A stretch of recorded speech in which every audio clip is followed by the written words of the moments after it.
State's opponent for the Cotton Bowl New Year's Eve, the Buckeyes will take on the U. Miami beat Texas A&M 10-3 Saturday to advance in the college football playoff. Alabama beat Oklahoma 34-24. Ole Miss topped Tulane 41-10, and it was Oregon 51-34 over James Madison in the other CFP games. Big day for Joe Burrow and the Cincinnati Bengals yesterday. Burrow throws for 309 yards and 4 scores as the Bengals beat the Miami Dolphins 45-21. Chase Brown had 1 touchdown rushing, 2 receiving. The Cleveland Browns played the Buffalo Bills tough, but ultimately came up short, losing 23-20. The big news out of this one, though, is on the injury front as rookie running back Judkins will miss the rest of the season with a dislocated ankle and a fractured fibula. Breaking sports news as it happens on The Fan, Ohio sports destination. Your morning just got more interesting. Distilled and barrel-picked for your listening pleasure.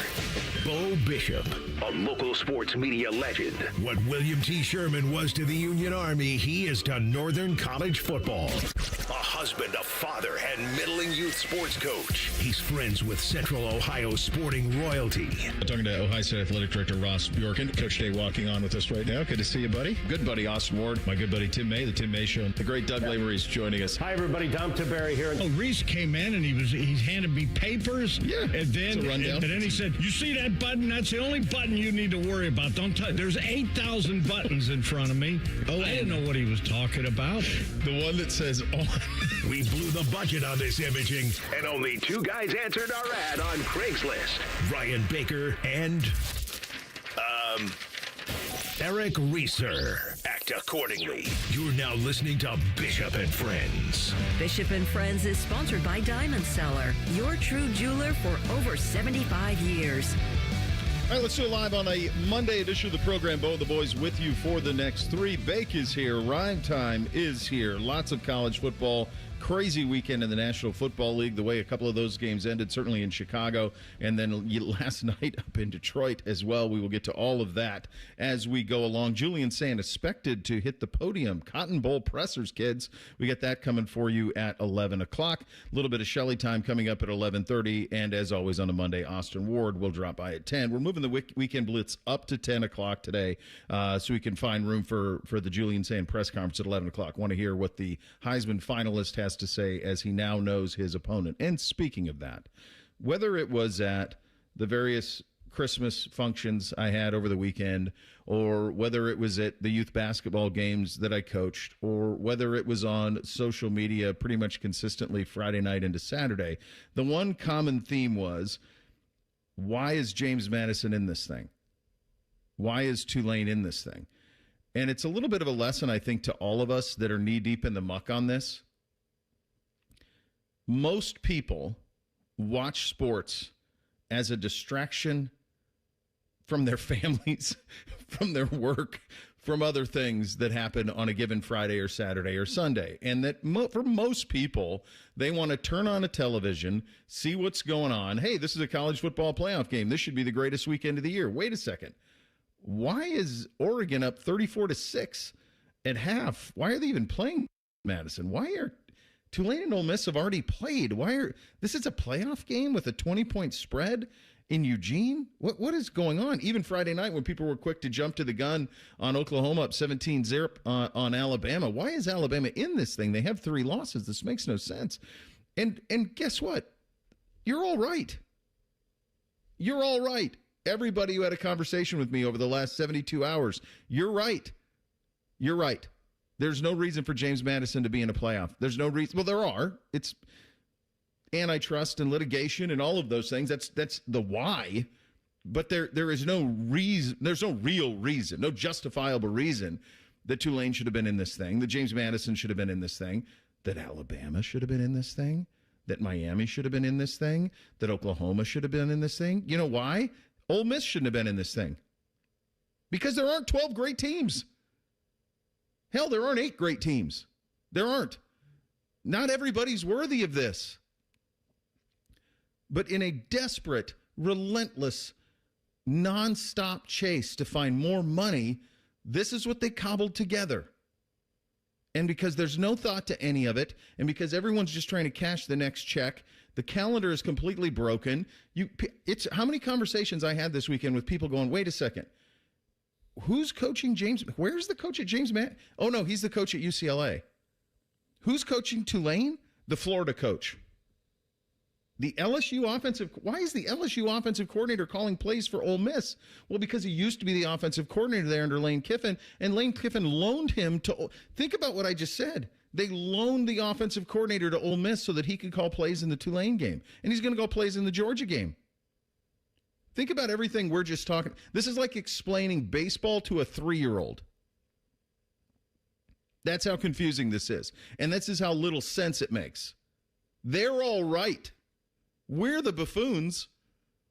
We're in here trying to make sense of this on a daily basis. These folks at the College Football Playoff Committee with all of these nonsensical television shows on a Tuesday trying to make sense of the back end of this bracket. And I got folks like Joel Klatt and all these people, national people, guys I respect, who are coming on, whether it's their social channels or on the preview shows, saying, oh, we got to go to 16. No, we don't. We don't need to go to 16. There aren't worthy teams. You don't have enough worthy teams as it stands right now. You don't. Not to go chase a national championship. Go play in a bowl game. Enjoy yourself. Get some swag at the Princess Hotel in Scottsdale. It's gorgeous. There's a million things you can do. But this ain't it. This ain't it. And what should have been really the best weekend in college football all year was largely nonsense. It's largely nonsense. Because there are teams, guys, who just don't deserve to be in this thing that are still playing. That's the reality of it, Bake. And I believe this show has been saying that for quite some time. I know I have been saying that. I didn't want expansion. I want games to matter.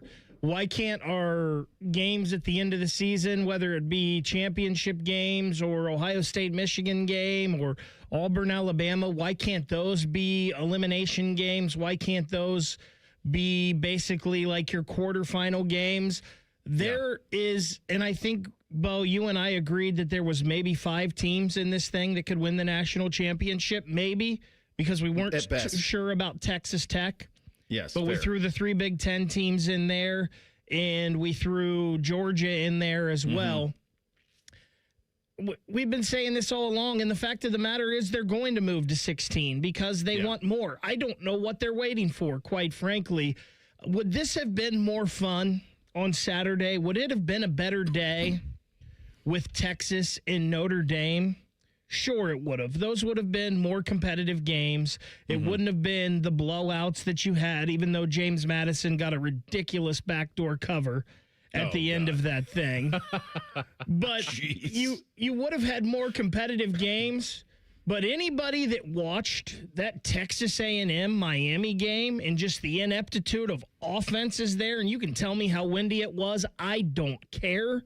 Those offenses were awful. Anybody that watches that game and tells me, man, Notre Dame should have been in this thing, get the hell out of here. You couldn't beat either of them. You couldn't beat either of those teams. Like, what are we doing? Bo, you heard me last week talk about the Joel Klatt comments about not having a group of 5 in this.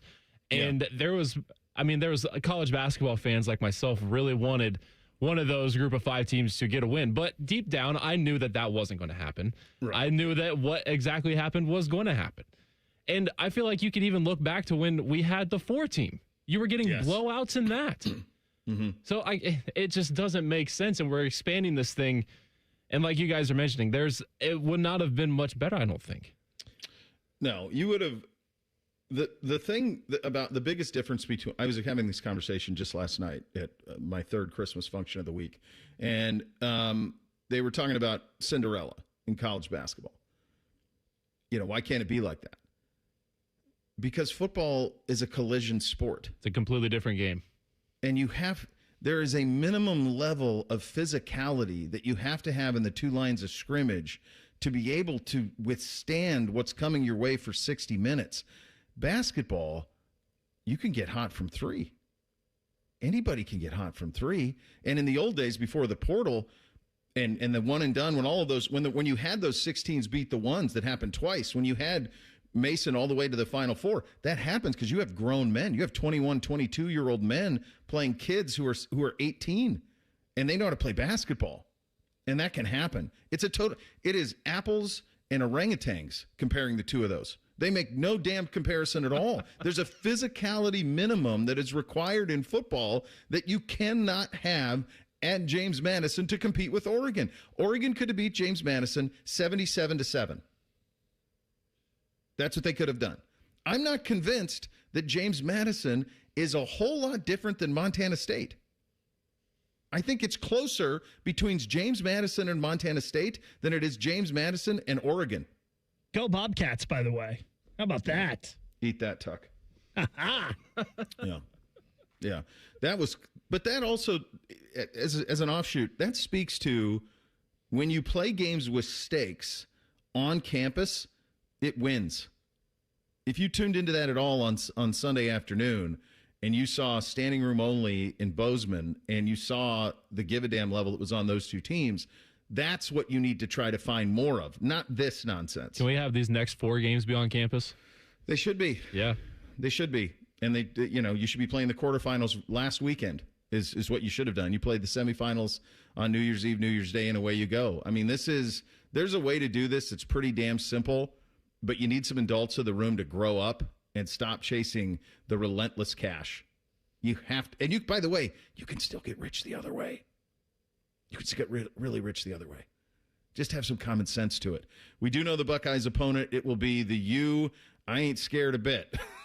Not a bit, based on what I saw on Saturday. We'll get into some early thoughts on that and some of the early quarterfinal matchups as well as we go along the way. We're off and running on a Monday. Bishop and Friends right here on The Fan. We're known for 3 things: games, conversation, and Common Man yelling about things only he cares about. The Fan, Ohio's sports destination. At Great Lakes Hyundai, the savings are so good. Right now, save on new Santa Fe and Tucson's with 0% financing and make no payments for 90 days. 0%. Columbus or Dublin or glakeshyundai.com. With approved credit ends 1/2/26. They're trained. They're fired up. Let's do it. When you need heat, they can't be beat. They're Ohio State's undefeated heating and cooling team. For plumbing, drain, heating, and cooling, there's only one team. The Waterworks. Better care, better value, better results. Call the Waterworks at 614-232-2222 or visit them online at thewaterworks.com. A proud sponsor of Ohio State Athletics. I need a small order of sheet metal to repair something in the shop. It's not much, but can you help me out? At Metal Supermarkets, no order is too small. Wait, really? Yep. What about small home projects? Yep. For a car I'm working on? Yep. Any kind of metal? Yep. Cut to size? Yep. With no minimum order? Yep. How about 1,000 cut pieces of aluminum flat bar? Yep. Choose from over 8,000 types, shapes, and grades of metal in any quantity you need. And yes, we're serious. Any metal, any size, ready fast. Locally owned on Wilson Road. Timmy Hall and real Common Man here for our friends at Hollywood Casino Columbus. We've got plenty of holiday specials for you this month. You can enjoy a 4-course wine dinner at the lounge at Final Cut. Plus, there's holiday takeout specials. And we got happenings on New Year's Eve. What's happening? Winning. You could win a 2026 Chevy Traverse, $35,000 in cash, or $50,000 in Penn slot play. Become a member of our rewards program on the Penn Play app and get a $20 dining credit. It's all going down this month at Hollywood Casino Columbus. Must be 21. Gambling problem? Call 1-800-GAMBLER. No one plans to get into an accident, but when it happens, we strive in making life easier for you. This is Justin Hinderer. The Hinderer Motor Company Collision Center is ICAR certified and certified by many manufacturers to provide the best quality repair available. All of our repairs come with a lifetime warranty. We have our own 24/7 towing service so you never have to wait. Plus, we offer on-site rental cars for every lifestyle. At Hinderer Motor Company, we love what moves you. Looking to launch a career in the skilled trades but don't know where to begin? Part-time service in the Ohio Army National Guard can help. You can kickstart your career by enlisting in one of our many trades-based jobs. Get paid to learn these skills and gain on-the-job training when you report to your unit 1 weekend a month or 2 weeks in the summer. To learn how the Guard can pay for your civilian trade certification, visit nationalguard.com/OH. Sponsored by the Ohio Army National Guard in coordination with the Ohio Association of Broadcasters and this station. What's the best way to make sure you don't miss any of your favorite fan shows? Oh no. Download the Fan app, silly. Ah, damn it, I knew that. App Store, Google Play, or just scream right at your phone. Psst, you can also also listen to Buckeye games. Do it now. This holiday season, whether you're roasting a turkey for 10 or making a baked brie for 2, Kroger has you covered with delivery and free pickup. Kroger, fresh for everyone. Hello, it's John Kozik, founder and president of TurboTrack Realty, and I buy real estate as is fast for cash. Give us a call today for an all-cash offer at 614-470-2000, 614-470-2000. I buy vacant properties, inherited homes, divorce situations, death in the family. I even buy my tenants won't pay me the rent houses. Give us a call today for an all-cash offer at 614-470-2000, 614-470-2000. At the Ohio Lottery, we make Keno fun, your way. That means you pick your wager. Will it be $1, $2, a crisp $20? Your call. Like picking your own numbers, use any inspiration you like. Birthdays, jersey numbers, you name it. And if you don't feel like choosing, there's the Super Quick Auto Pick. With regular promotions that'll get you more bang for your Keno buck, multiple ways to win, prizes galore, and live draws every few minutes. Anytime is the right time to get in on the Keno action. Keno is always fun, your way. Lottery players are subject to Ohio laws and commission regulations. Play responsibly. Fan weather. From the Logan AC and Heat Services Weather Center. A nice mix of sun and clouds for us today and seasonable with temperatures in the low 40s. As we go into tonight, chances of rain overnight, otherwise cloudy with lows in the 30s. And then for Tuesday, cloudy skies across the day and warmer with breezy winds and temperatures in the mid to low 50s. For The Fan, I'm meteorologist Meredith Garfalo with the 10 Weather Impact Forecast. It's Reaction Monday, where our highly trained experts talk football. Sponsored by the Roofing Guys. Your home for reaction and overreaction, The Fan. They'll offer betting advice, but don't bet on it being good. You're listening to Bishop and Friends. Well, we now know who the Buckeyes will play when they play next. They will do so on New Year's Eve. They will do so in Arlington, Texas at Jerry World. They will do so against the Miami Hurricanes, a team who went into College Station on Saturday morning-ish, 11 a.m. local, and beat Texas A&M. I think this is kind of what – isn't this where we kind of settled on, Bake, that we kind of were hoping it would be Miami? There was some – maybe I wanted A&M. I wanted to beat A&M because of those Yell Leader guys. Yeah, I think you wanted to beat A&M in Texas and in their home. I wanted Miami just because I always love beating the U, and there's just always a fondness with beating them with the 02 National Championship game for me. So anytime you can smack Miami around, that makes me feel good. I'll tell you what, if you want to go see this one, you can go see it at a reasonable number. If you want to go. If you're in the Dallas-Fort Worth area. It's not Montana State prices.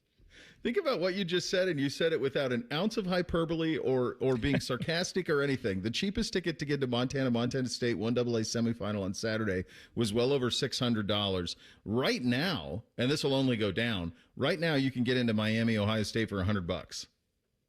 $100 in Dallas, you can get in. So over $600 for a 1AA semifinal game for $100. You can get into this thing.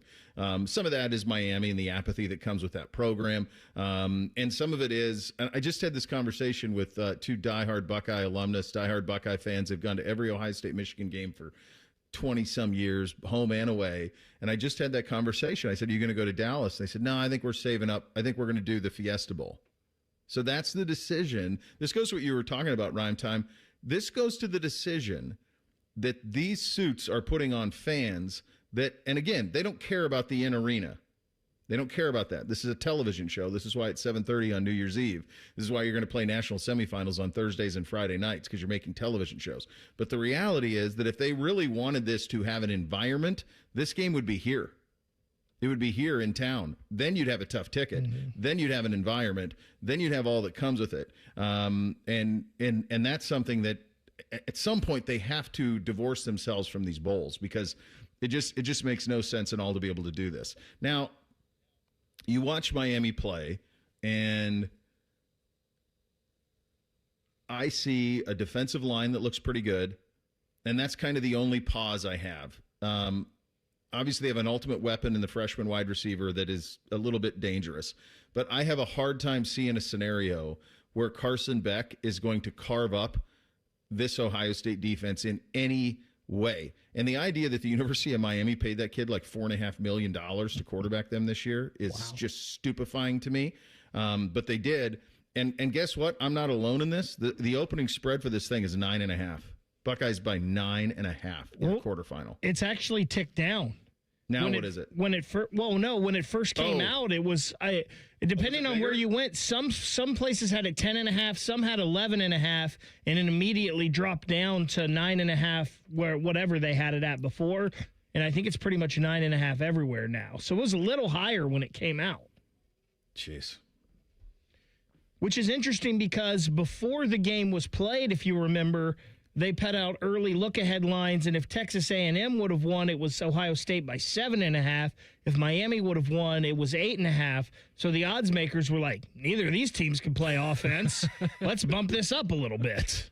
I felt like that game was so gross, and I felt like going into it, I felt like Ohio State was going to be favored by a touchdown no matter whoever they played.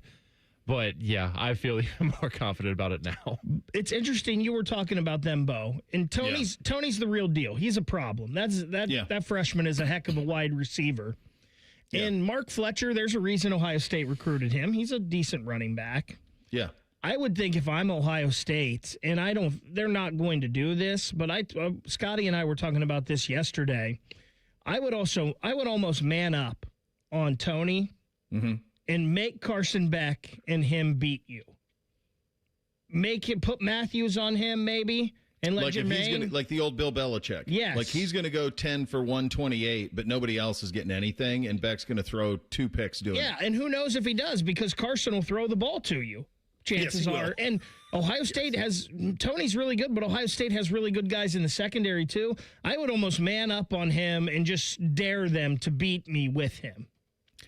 Yeah, it's not a bad idea. That's the old Belichick way a little bit. Like, okay, go get yours, but nobody else is getting anything, and banking on the quarterback throwing it to the other team. Look, there's a little juice that's residual from the national championship game 20-plus years ago. There's a little bit of juice from that.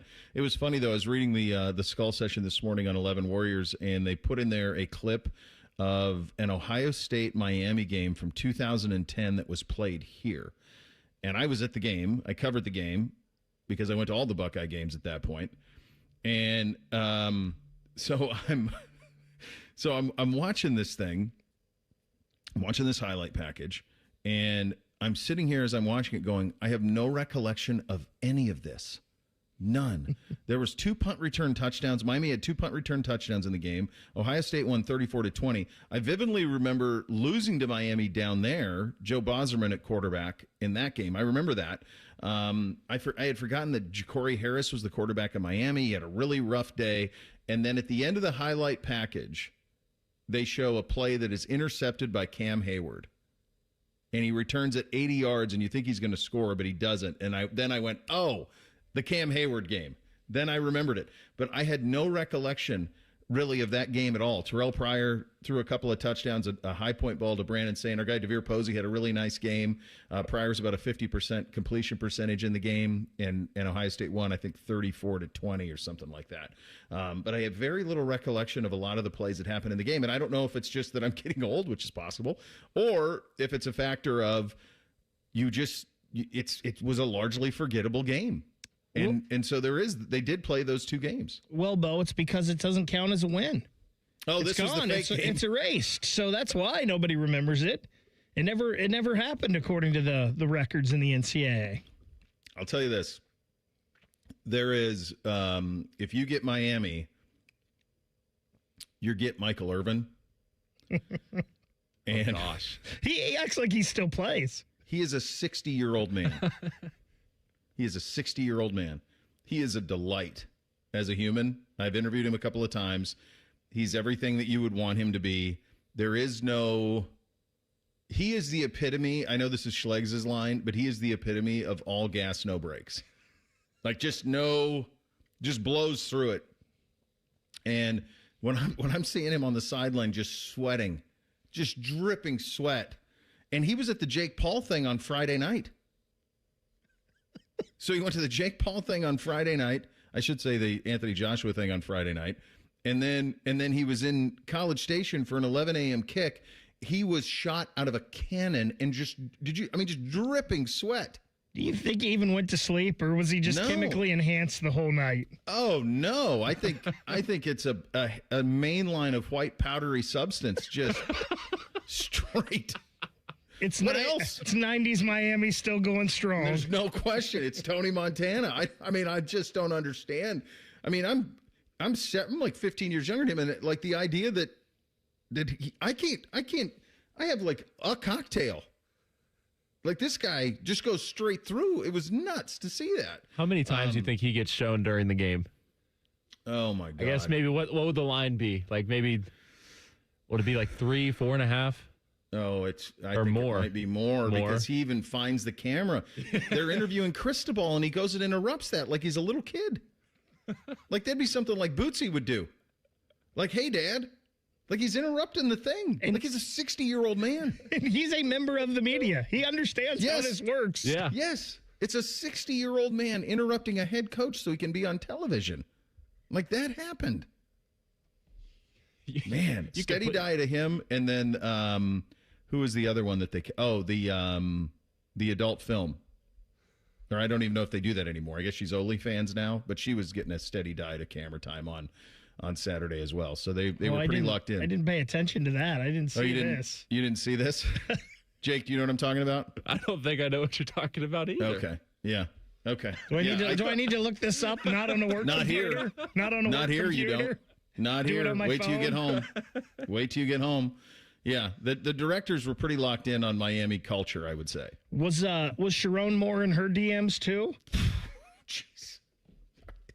Whose wasn't he in? That's funny. I had a buddy of mine's a Michigan alumnus, so we were talking last night, and he was like, how? He goes, we won 9 games, and he was doing this at halftime. Imagine if he just would have had like some adjustments. I went, well, Poggi was on those. He didn't need to worry about it. Pretty good point. Pretty good point out of that. Your college football playoff quarterfinals are set. We will rank our interest in them and get an early read on all 4 matchups coming up next. Bishop and Friends right here on The Fan. Men, it's the holidays, the season of all kinds of hustle and bustle. But if your energy is down, if you aren't sleeping well, if your sex drive is MIA, and you just don't feel like the guy you once were, maybe it's tough to get excited for all the holiday cheer. This is Jeff for Tri-State Men's Health, and if this sounds like you may have low testosterone, and if so, this is the season for you to get treated. At Tri-State Men's Health, we're experts in treating low T. If you're like most guys, you'll feel the change in just a few weeks. And truly, the results can be life-changing. You'll have improved mental clarity, your energy will kick up, your workouts will be better, your sleep patterns will improve, and your sex drive will likely heat up as well. So call us and don't go through another season with low T. Your initial visit is only $99 and includes blood work, a medical consult, and if you start on testosterone the day of your appointment, your visit is free. Call 800-900-9654 or go to tristatemenshealth.com. That's tristatemenshealth.com. We have 2 convenient locations in the area to serve you in Hilliard and Westerville. Hey, it's Anthony, and it's Happy Honda Days at your main Honda of Dublin. What am I going to give you? How about rates as low as 0%? You want no payments for 90 days? You got it. Do you have a trade-in? I'll make sure Rich gives you an extra $1,000 for your trade. Yep, an extra $1,000. Or I'll slide you right into a brand new Honda with leases starting from only $239 a month. Happy Honda Days right now at your main Honda of Dublin on Sawmill Road, just south of 270, or online at yourmainhondaofdublin.com. This Christmas, get a bonus AI Essentials course when you enroll in any My Computer Career IT program by the end of the year. That's a $3,900 value. Attend classes online or on campus. Enjoy lifetime job placement support and IT certifications in high demand. Go to mycomputercareer.edu today and take the free career evaluation. That's mycomputercareer.edu, an elite CompTIA certification partner. Conditions apply to AI offer and financial aid is available to those who qualify, including the GI Bill. Bishop and Friends is sponsored by Diamond Seller, your true jeweler for over 75 years. The Fan, Ohio sports destination. What's up? What's up, man? What's up with you? Sponsored by Newman Roofing. For all your roofing, gutter, or siding needs, call Newman Roofing today at 614-NEW-ROOF or visit online at newmanroofing.com. All right, here's what's up on a Reaction Monday edition of the program, reacting to the college football playoff first round in the books, quarterfinals up here middle of next week. Chronologically, they will go as follows. Ohio State and Miami will play New Year's Eve. That's a 7:30 kick. That is down in Dallas in the Cotton Bowl Classic. And then your slate on New Year's Day, because God knows we got to have the bowls, involves Oregon playing Texas Tech at noon in Miami. So you're going to play a team that's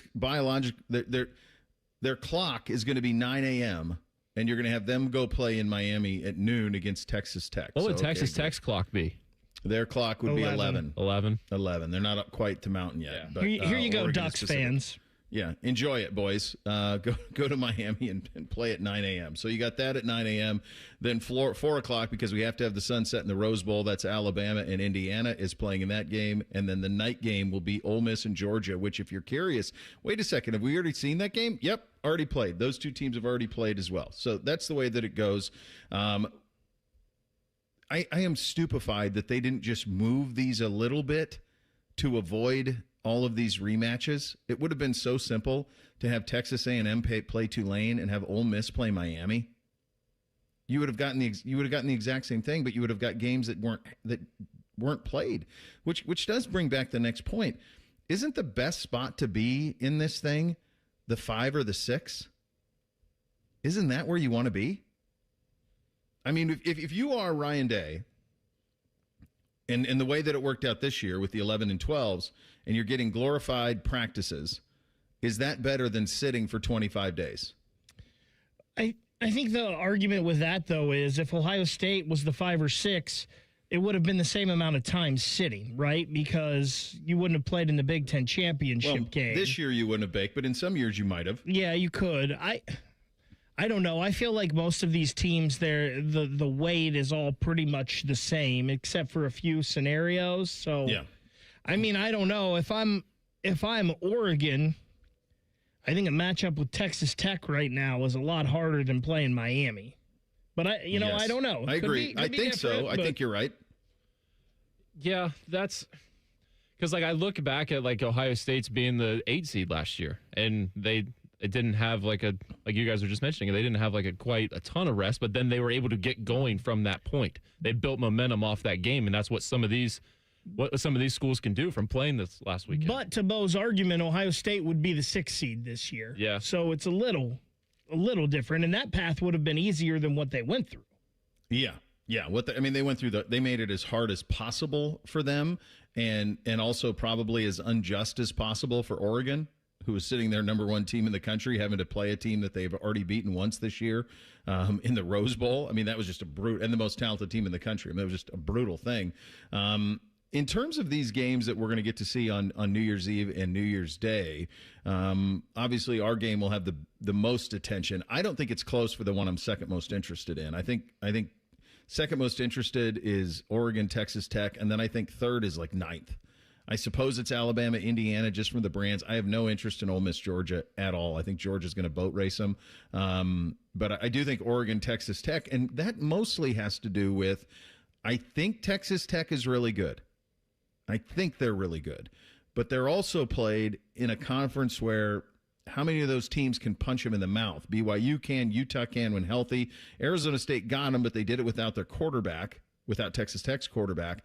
So it's more of a curiosity of, is Texas Tech really good? Because I do believe Oregon is very, very good. So that's the one that, to me, has the most interest. And, of course, that one's going to be at noon on New Year's Day. I feel like that Oregon-Texas Tech game, if it lives up to the hype, is going to be like a 45-42, just shootout up and down the field, thrilling football game. The Alabama and Indiana game is interesting to me because during the game on Saturday, Beamer and I were talking, and it's the most points that Alabama has been an underdog in 17 years.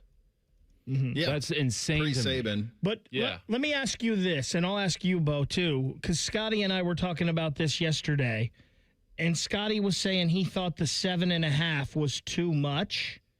What if you flipped those uniforms? What would the spread be? It's 7.5. It's Bama's I haven't even looked at these. Indiana's favored by 7.5. What if you flipped those uniforms? In Alabama was Indiana, and Indiana was Correct. Alabama. What would the spread be? Yeah. Exactly. So why is it too much? Like, we can say all we want, but on the football field, I feel like Indiana this year is just better than Alabama. They are, but it goes to, you remember about a month ago, it was before, it was going into, I would say it was probably before we played Michigan. It was somewhere in there, late November, and it was coming out of an Indiana win on a Saturday, and I did like a 15-minute, and Bake, you were here, we did it, and as a collective, we're not used to respecting Indiana. Correct.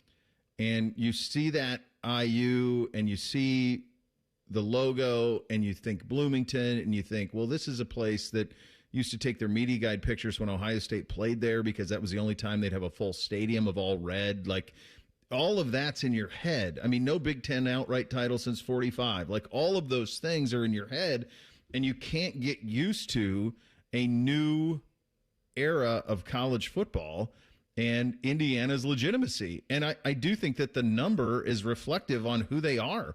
Like, if that was Ohio State, if Ohio State beat Indiana in the Big Ten championship game and they were playing that Bama team, I think it would be 10.5, 11.5. I agree. Same. It's not 7.5. I'll tell you that. It's definitely not that. And I understand why it is what it is.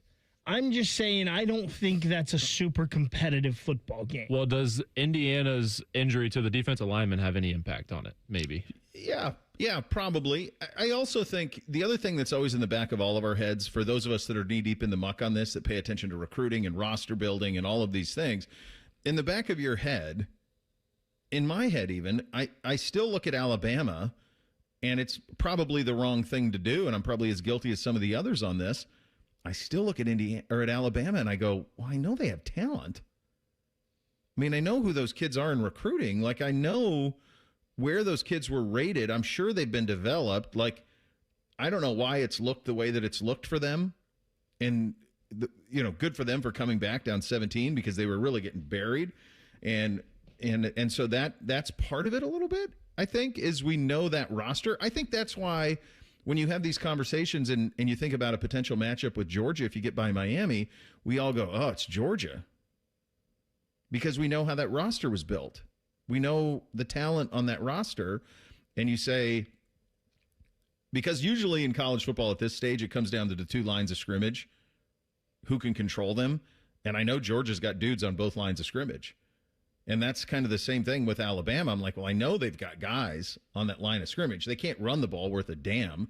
Ryan Williams is extinct, so I don't, who knows what's all going on there. But, like, that talent is there. And I think that's why when you see 7.5, you go, oh, that's too much.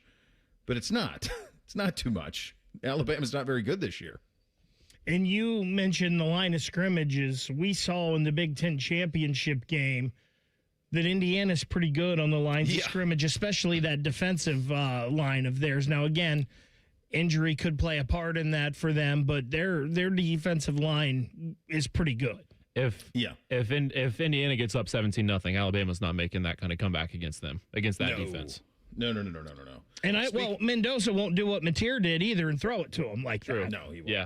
That was the biggest mistake, I think, in college football this year, was rushing him back for Texas. Because the player that he was before that injury, he never got back to that big. Well, I think he was at the start of that game the other night because I remember tweeting out, I was like, hey, if they have this Mateer, Boomer Sooner's a little dangerous. And then I was like, well, that Mateer, they're not so dangerous. It changed really quick. One that thrown it to the other team. One other quick thing on this, and this is just, it's a remarkable thing. The amount of people who I think are smart, level-headed folks who believed that if Kalen DeBoer lost in Norman, he was somehow flying directly to Ann Arbor. As if a man would make a decision on the next 3 to 5 years of his life and his career on the result of one game, one playoff game. Just like with Penn State, the Penn State folks. Oh, if he loses the Iron Bowl, he's coming to Penn State. Really? like it's his life. He's recruited those players. He has an incredible recruiting class coming in. He's got Keelan Russell, who is top 3 quarterback in the country from the previous year, who's ready to step in for Ty Simpson, who is his recruited quarterback, his handpicked one. Like, they're all there, and he's going to leave that to go to that cesspool and fix that mess? Come on. God, I can't wait till they name Brian Kelly head coach. I honestly think that it could go like Charles Woodson. Like, I'm not kidding you. I think it could go like that, because there's nobody that you're giving a 6-year, $75 million contract to that's available now. No Dez? They should be circling Mike Hart. Charles is a little more measured than Dez. Slightly. Yep. So, yeah. No, I don't see any scenario how it's not like a Hail Mary. Truly. I see no real scenario for that. We'll have more on the college football side of things as the program goes along. A wild weekend in the National Football League. Never seen anything like the way that the Lions and Steelers game ended, or certainly the way the Bears survived against the Packers. We will dip our toe in those waters coming up next. Bishop and Friends right here on The Fan. We're the girthiest radio station in the history of radio. Uncomfortably girthy. This promo is uncomfortable. The Fan, Ohio's girth destination. Busy schedule? This is Ryan Krieger, and Krieger Ford has you covered. Krieger Ford offers pickup and delivery, or our mobile service van will come right to you. It's fast, easy, and hassle-free. Schedule your appointment today only at KriegerFord.com. They're trained. They're fired up. Let's do it. When you need heat, they can't be beat. They're Ohio State's undefeated heating and cooling team. For plumbing, drain, heating, and cooling, there's only one team. The Waterworks. Better care, better value, better results. Call the Waterworks at 614-232-2222 or visit them online at thewaterworks.com. A proud sponsor of Ohio State Athletics. This sports report is brought to you by Bet365. When it comes to sportsbooks, Bet365 has it all. Download the app today and see why it's never ordinary at Bet365. Gambling problem? Call 1-800-GAMBLER. 21 plus only. Must be located in Ohio. It's that time of year when one episode turns into just one more season. When dessert turns into dinner. And time doesn't exist until the clock strikes midnight. Wait, what time is it? It's time to finish strong. At Planet Fitness, we're not waiting for the new year to give it everything we've got. Enjoy 24-hour access at most clubs when you join for $1 down, $15 a month, cancel anytime, and pay nothing until January 17th. Deal ends December 31st. Planet Fitness. We're all strong on this planet. See club for details. 1-877 Cars for Kids. Hurry! It's our last chance to donate for 2025. Ready to get rid of that old car? Donate it to Cars for Kids. Call 1-877 Cars for Kids to reach a friendly live agent. Donation's super easy, and your car can be picked up as soon as tomorrow. Call us now, 1-877 Cars for Kids. 1-877 Cars for Kids. Donate your car today. Hurry! It's our last chance to donate for 2025. Hey guys, you've heard of TRT, but you have no idea what testosterone can do for you. Once you start treatment, you'll wish you had done it sooner. All the guys I know go to Synergenics and Low T Center for TRT. The test is free, not hundreds of dollars. The testosterone is pure, not compounded. Guys feel full of energy, not like they're still waiting for it to kick in. Get in now for your free TRT test. No appointment necessary before 10 a.m. or book ahead at fixmylowt.com. Okay, let's go. Top row. EYECARE? Good. Next row. AM America? iCareAmerica.org? Yes, I Care America helps seniors who haven't had a medical eye exam in 3 or more years. They also help those with an increased risk for glaucoma, and the appointment is often free or at no out-of-pocket cost. It's easy to see if you qualify. Go to EYECareAmerica.org. How are you spending your New Year's Eve? Unless your answer involves 13 and a half hours of Buckeye pregame coverage, you're doing it wrong. From 6 a.m. till kickoff at 7:30, we're live and local. Your home of the Buckeyes, The Fan. Common Man here for Germain Nissan. You'd have to be crazy not to consider a Nissan from Germain Nissan, especially this month during their annual final sale, where every car's been marked down to the lowest possible price. Plus, with Germain's $1,000 price promise, no one will sell you a Nissan for less. J.D. Powers ranked Nissan #1 in customer satisfaction among mainstream brands. No credit, bad credit, Germain Nissan can help you get in a car today. Germain Nissan, 4300 Morse Road, GermainNissan.com.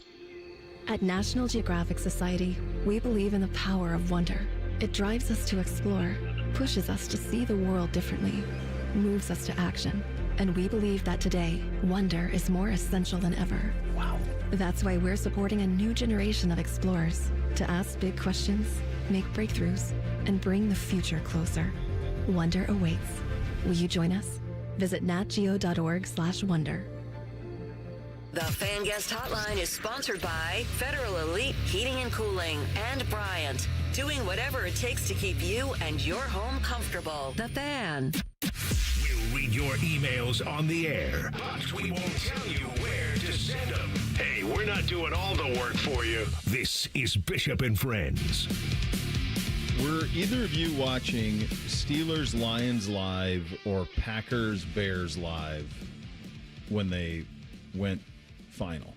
I was absolutely watching that Packers Lions game at the end. I wasn't. Steelers Lions or Steelers Lions. Sorry, Lions. Steelers Yeah. Lions. Goodness. Yeah.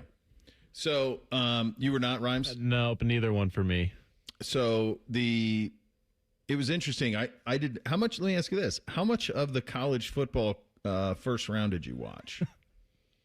So I watched all of the Miami A&M game. Same. And then I switched over to Buckeye Hoops in North Carolina. Mm-hmm. And then I went to, I believe I caught the very end of the Mississippi Tulane game. And then I was into Oregon and James Madison until the Blue Jackets started. And then I was Jackets the rest of the way. So did you not see, you didn't watch Oklahoma, Alabama?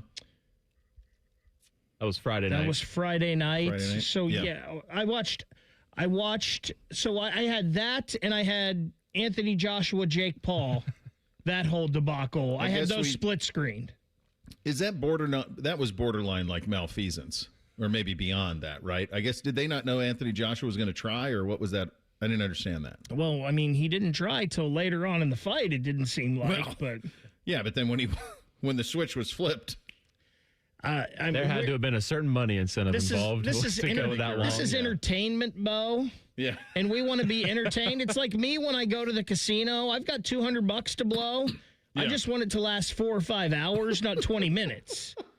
So, I mean, that's what we're paying for entertainment here. And listen, those guys Conor are McGregor laughing. lasting 13 seconds. Yeah, they're laughing all the way to the bank because it sounds like Jake Paul made $120 million and Anthony Joshua made $60. So good on them.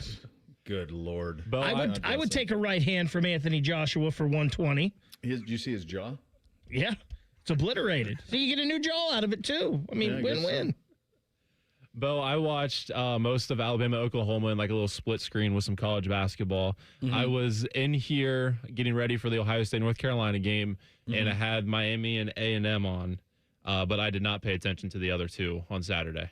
Yeah, I didn't seek out the other two at all. It was I didn't watch a single second of either one. I had dipped in on the game on Friday.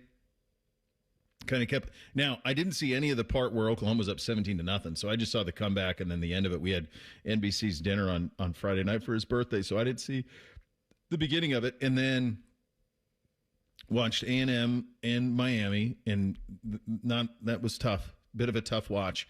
Didn't see any of the other two. Montana State were playing at 4:00 on ABC. I'm really curious to see if the 1AA semifinal on ABC beats Tulane Ole Miss on TNT in terms of total viewership. I'll be very curious where all of that kind of shakes out.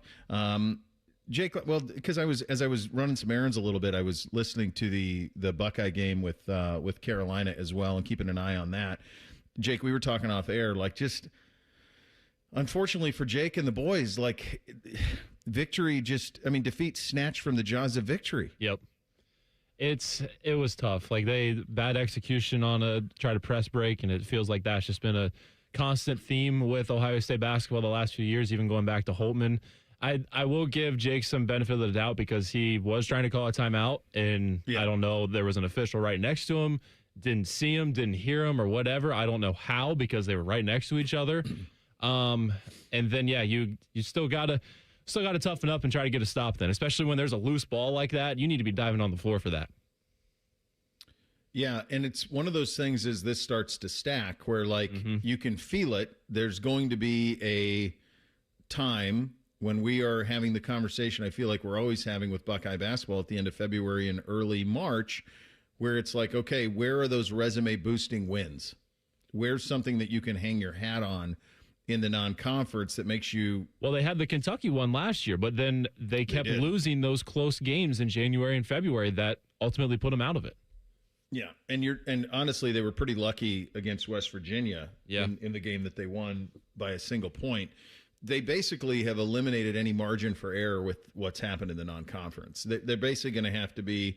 I mean, you know more than me. What would be a minimum Big Ten record that would get it done? Oh, man. Just to get in. How many games are there now? Like 18, 20?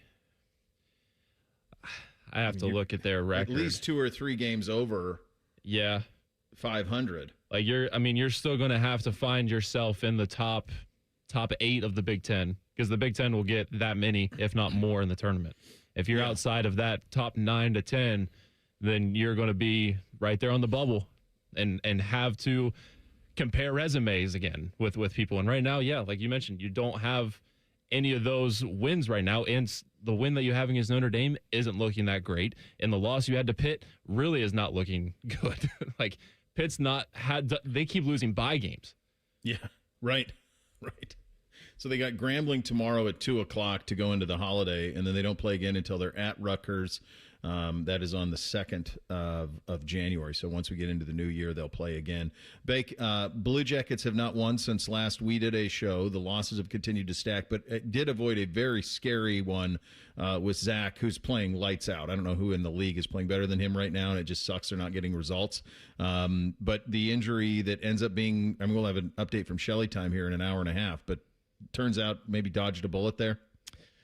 Sure seems like it. Nothing broken. Now, will he play tonight? I don't know. Should you play him tonight with the Christmas break coming up here? I don't think they play again for 6 days after tonight, so maybe you might be best holding him out tonight. Again, if he can play, though, and he wants to play, put him out there. That could have been disastrous, and it looked really, really, really bad. Just another game. They just can't find a way to get it done at the end. Yeah, we were having this conversation with them about a couple of weeks ago, Baker. We were saying, look, they were like stuck on 32 points forever. They're at 34 now. We're like, look, they're at 32, but the top seed in the East was at like 40. Mm-hmm. So it was like, okay, it's not that much of a difference. Well, now difference has occurred, and now you have massive difference. So now you're the worst team in the East. In the Metro alone, you're 13 points out of Carolina, who's a top, and they've even lost 2 in a row. Everybody is losing in the East right now. But now there's a big difference happening there. And even if you just do like the playoff conversation or the wild card conversation, even that is starting to stack on you a little bit. New Jersey right now is tied with Philly for the last wild card spot. They have 41 points. So you're 7 back now of just that. And that's something that they avoided early on in the season. And Porty brought this up when we had him on last week, where he talked about those regulation losses, those non-overtime losses are starting to stack. And now you're not getting points in those, and separations occurring.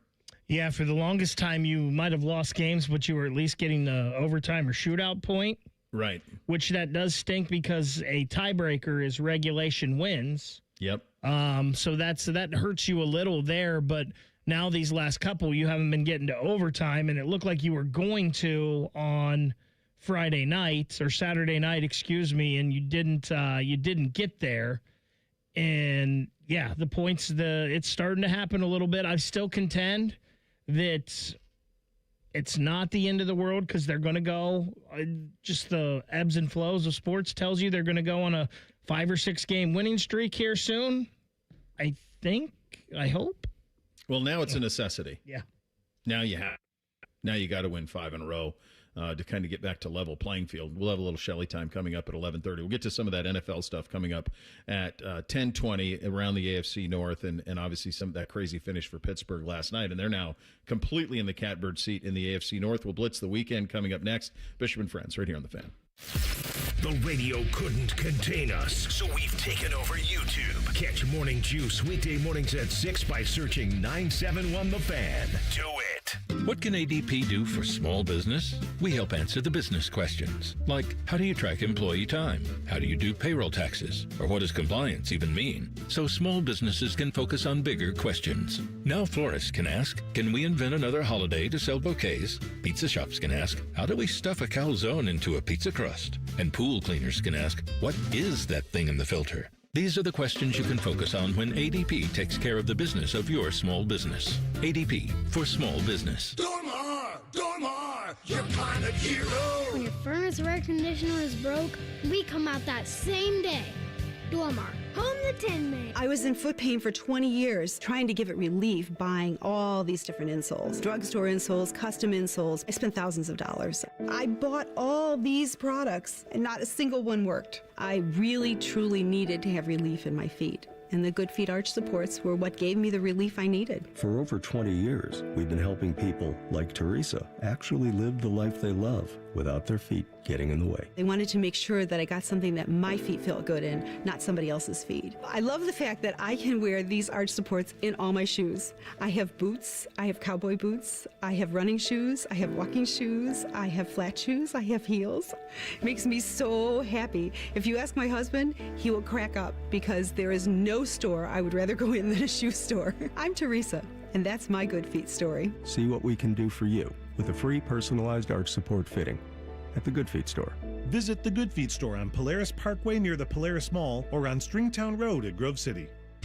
At Great Lakes Hyundai, the savings are so good. These savings are so good. Right now, get low lease payments on every model, like a new 2026 Elantra SE for just $119 a month for 24 months. Plus, get owner assurance and America's best warranty, a 10-year, 100,000-mile powertrain coverage. Go now. Columbus or Dublin or glakeshyundai.com. With approved credit, $39.95 down plus taxes, fees, first month payment, 12K miles per year, ends 1/2/26. Do you hate holiday pictures because of your teeth? What if a brand new smile was possible? No matter what the current state of your mouth. Welcome to Runyon Dental Group, home of the Implant and Smile Center, where gorgeous, healthy smiles become a reality. At Runyon, we've built a team of some of the most highly trained arch and implant doctors in the entire nation. This isn't an ordinary dental practice. We believe that everyone can have a great smile, including you, especially you. Your new smile is waiting at Runyon Dental Group. Make this holiday season magical with a ring from Diamond Seller. We're your family-owned experts in providing the most beautiful diamonds at the absolute lowest prices guaranteed. Let us add the sparkle to your celebrations this holiday. Visit us today on Selma Road or Easton Town Center. Career changers, including veterans and active duty service members. Your transition starts here. Go from GI to IT in a matter of months. Become a certified cyber warrior with training at My Computer Career. Cybersecurity specialists are in high demand, offering IT pros great opportunities and a rewarding lifestyle while protecting our people, liberty, and treasured institutions from cyber threats. Deploy your career in IT today at mycomputercareer.edu/CWP, an elite CompTIA certification partner. VA education benefits are available to those who qualify. Day one, the hardest day. The day you hear, this is a type of blood cancer. At the Leukemia and Lymphoma Society, we are here to help you move past day one. To learn more and get help on any day, visit LLS.org or call 1-800-955-4572. Dormar, your kind of hero.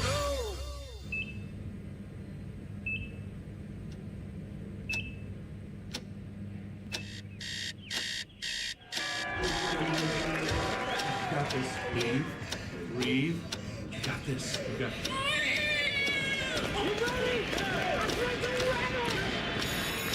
In the moments that truly matter, what do? Rise to the occasion. Ohio Health.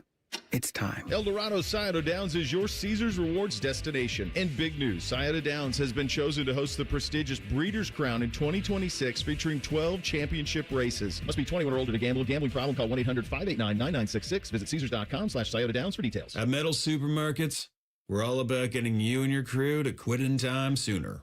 That's why our service is a cut above. You see, no matter the project, we'll get you to the right metal, shape, and grade. Cut to any size, ready real fast. And yeah, we'll deliver, leaving plenty of time for the important things, like opening an ice-cold can of aluminum. Metal Supermarkets, the convenience store for metal. Broadcasting from the Lindsay Honda Studios. Honda makes the cars. Lindsay makes the difference. Visit lindsayhonda.com. WBNS FM, HD1 Columbus. Good morning, I'm Ryan Baker. Alabama, Miami, Ole Miss, and Oregon all won first-round games in the college football playoff this weekend. That means Ohio State will play the U in the Cotton Bowl on New Year's Eve. The Buckeyes will have players and coaches availability over at the Woody Hayes Athletic Center today starting at 11 a.m. It was a big day for Joe Burrow and the Cincinnati Bengals. Yesterday, they improved to 5-10. Burrow throws for 309 and 4 scores. They beat the Miami Dolphins 45-21. The Cleveland Browns, they were gutsy, but they end up losing to the Buffalo Bills 23-20. Big news out of this one, though. Rookie running back Quinshon Judkins will miss the remainder of the season. He dislocates his ankle and fractures his fibula. The Columbus Blue Jackets in L.A. tonight to face the Kings at 10. Pre-game coverage right here on The Fan getting underway at 9:30 this evening. Find us on YouTube. Search WBNS Radio and you can see what Bo looks like. But only if you subscribe. This is Bishop and Friends. All right, second hour of the program here on a Reaction Monday. Austin Moore going to drop by at 10:30. We are going to take the Julian Sayin press conference, a little bit of that, going to dip into that around 11 o'clock as well, as the Buckeye Heisman finalist will address the media now that he knows who the opponent is. Between now and then, let's blitz the weekend, boys. Bishop and Friends present a Weekend Sports Blitz. All right, I believe I had that. Rhyme time, we'll start with you. What did you have this weekend? I unfortunately had the North Carolina front court dominating against Ohio State. I felt like there was going to be some issues there for how dominant their duo has been, and Caleb Wilson, who has been a sensational freshman, looking every bit of a top 5 pick, All-American, went for 20 and 15. I did feel like Amari Bynum in this game. Caleb Wilson had to earn that 20 and 15. Other than Amari Bynum being in foul trouble, he made things physical for him. And he didn't have a great first half. He just really took off in the second half. And then Henry Vasar had 17 and 10 as well. So just a big showing there from the Carolina front court. The way I word this might be a little strong here, Bo, because I think that they are a pretty good football team. Mm-hmm. But I had all along that Texas A&M was a fraud. I thought Texas would beat them at the end of the year, and they did. Mm-hmm. And then I thought Miami would knock them off in the college football playoff, and they did. A&M just, I know they had the win over Notre Dame earlier the year in that shootout, but I just didn't feel like they played anybody this year or had any impressive win on the resume outside of that Notre Dame game. And I just didn't believe in them at all, and they proved me right. Yeah, it's one of those things where they had that stretch that I think everybody came believers when they won at LSU and at Missouri. And they were impressive in both of those, 49-25, 38-17. But what we forgot to do is understand that LSU and Missouri weren't any good. That's the disconnect. So it gave them a little bit of, a false belief in terms of who they were. And again, it goes back to my thing. There aren't 12 teams deserving of playing for the national title. There aren't. I believe I had that Cat Grizz would be amazing, and it was. Had some family who was at the game. You could argue it was the biggest sporting event, certainly the biggest football game that's ever been played in the state of Montana. It photographed beautifully if you dipped in on it a little bit, or even if you kept the Miami Texas A&M game on because it followed it. The Gallatin Valley looked gorgeous in all of the photos, and the passion was there. And the reality is, when you have two teams that hate each other as badly as those two do, and you play a winner moves on game on campus, you get that. And it might be something inevitably that happens here where you get Ohio State, Michigan twice. It would be insane if it does, especially if you ran it back and you were on campus. But it had all of it. And despite the fact that it looked pretty cold out there, it was something that I really wish that would have been a way to get out to it because it looked pretty cool. I didn't have this. What did you not have, Rhyme Time? I did not have that Ohio State's basketball resume would get worse over the weekend as Notre Dame loses to Fort Wayne, who Ohio State did beat. But that's not a great loss to have there for Notre Dame, and Ohio State took them down to the very wire to beat them. And then Pitt, who has lost by games to Quinnipiac and Hofstra. Well, those two played each other over the weekend, and Hofstra beat Quinnipiac 74-66. So from transitive property, Hofstra is better than Ohio State right now. And that is the first ever Hofstra Quinnipiac that's ever been uttered on this show. And hopefully the last. I promise you that. It's never been uttered before. You've done it.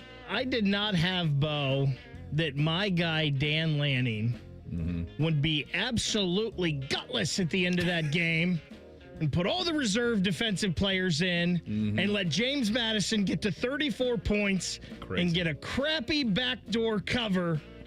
Come on, Dan Lanning. You're supposed to bury people. Unbelievable backdoor cover on that one. This happened yesterday morning, folks. This was yesterday morning. Beamsy, sixth grader, were playing a team in youth basketball. This was 11 o'clock in the morning. An incredibly physical game where the refs allowed for it to be physical, and when you do that, tensions run high. The coach for the opposing team, blank you're a blanking bum to the referee. Oh, my. Wow. Oh, yeah. Referee tees him up. Coach on the opposing team goes at him, walking by 11 and 12-year-olds, screaming F-bombs, little kids everywhere, like he's gonna fight him. What are we doing? What the hell are we doing, man? Like, they're sixth graders. No one's winning anything for an 11 o'clock league game, okay? You're not winning anything. It's just a game. On to the next. Like, let's go. Just anytime. There's so many great things that happen in youth sports, but for God's sakes, man, you should have to take like a minimum aptitude test to be able to be in charge of children. And we wonder why the world is the way it is, and we wonder why nobody wants to officiate games. Oh, no. Why would you? Yeah. I mean, that guy should never be able to coach again ever the rest of his life. Like, that's it. Like, if it happened in our town and I had a coach who did that, they would never coach again. Ever. Don't even apply. You're done. You're not ever doing it again. Player who impressed, Rhyme Time. Who do you got? So I witnessed maybe the craziest comeback, given all the circumstances, that I've ever seen when Texas Tech came back and beat Duke in Madison Square Garden Saturday night. And Texas Tech basically played with the same lineup for the last 12 minutes because of guys fouling out. And they were down for around the 12-minute mark. They were down 11 and came back, ended up winning 82-81. But the player that impressed me the most was Christian Anderson, because he scored or assisted on 25 of their final 31 points in the game and was just drilling some big-time clutch shots that were ridiculous. So shout out Christian Anderson. He's been awesome. Is Tech good? They have been in a little... Are they doing like what they did in football? No, and I had high hopes for this Texas Tech basketball team because they have the pieces. Yeah. They've just been really banged up, and they don't have great depth. And it just... Saturday night showed a great test of their resiliency. So it was very impressive. Bo, you know how I know who Christian Anderson is? Jacob Reimer's Twitter this weekend. That's how I knew who Christian Anderson was. Never heard of the guy other than that. I knew I should have known this is what I was getting into. But I'm just, you blitz the weekend, it's all going to be obscure college hoops. There's nothing I hate more in sports than when I go to Nationwide Arena and those disgusting black and yellow jerseys are on the other side of the Pittsburgh Penguins, and their fans are in there trying to do their stupid woo that they stole from Ric Flair. But God, Sidney Crosby is so good. He had a point and assist the other night in the Penguins shootout win over the Montreal Canadiens. And with those 2 points, He passes Mario Lemieux as the all-time leader in Penguins scoring. He has 1,724 points in 1,387 games. It moves him past Lemieux on the all-time NHL scoring list, too, obviously, as he is 8th now, the most points in NHL history. The dude has been doing it for 20 seasons now. Those three, him, Malkin, and Letang, have been doing it for 20 seasons together, and he's still playing at a ridiculously high level. What did you say the amount of games was? That he did it in? Yeah. 1,387. So I think Lemieux did it in like 900 and some, like in like 400 less games. It's great. I'm not taking away from Crosby. It's more how ridiculous Lemieux was. And Lemieux was great. It's also a little different, too, with Lemieux because they could, I mean, now Different it's more sport. wide open, right? Lemieux, they were clutching and grabbing, and Lemieux, it's ridiculous, but still to pass him is amazing. Yeah, it's amazing. Yeah, it certainly is. Michael Irvin's Tiger Blood impressed me. I don't know how a 60-year-old man can do that. I don't know how you can be bombed on a Friday, run it right back on a Saturday, show no ill effects, appear to be a shot of adrenaline nonstop. God bless him. He's an all-timer. Where was the fight at? Miami. Oh, my gosh. So Miami Friday night, then was in College Station by 10 a.m. Obviously, he's got access to private planes and such, but like, my God. Yeah. Who's signing up for that at 60? I'm not signing up for that. I wouldn't have signed up for that at 35. Player who disappointed, Ryan. That would be the entire St. John's basketball team against Kentucky in the Rick Pitino Bowl, which was a very fun game. Kentucky came roaring back, but they had some injuries in the first half. Had a guy come back from injury who dominated, Jane Quaintance, and Kentucky outscored St. John's in the second half, 53-34. And St. John's really needed a win like this because the Big East is in jeopardy of only being a 2-bid league. Yeah. I hate that I'm doing this just because I don't want to give Jacob Reimer any credence in his college basketball. But if I would have told you the Ohio State men's basketball team bench on Saturday would score 0 points, I think you would tell me that Ohio State got beat by 20 and didn't have a chance to win it at the end. I know they moved Amari Bynum to the starting lineup for this one, but that is a gross performance from anybody on the Ohio State basketball team that wasn't in the starting lineup. Indeed. I'm going to go Johnny Manziel here. He's not a player. I'm just tired of him. I'm tired of his bum act. So he was supposed to be the guest picker in College Game Day and then ghosted him. And he was all lubed up on Friday night at the fight. I'm just done with him. Like, stop giving him airtime. He shouldn't have been on there to begin with.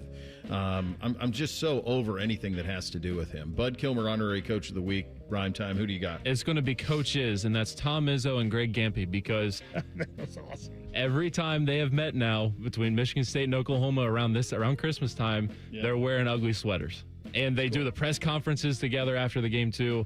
It's a really cool relationship that those two have. It is.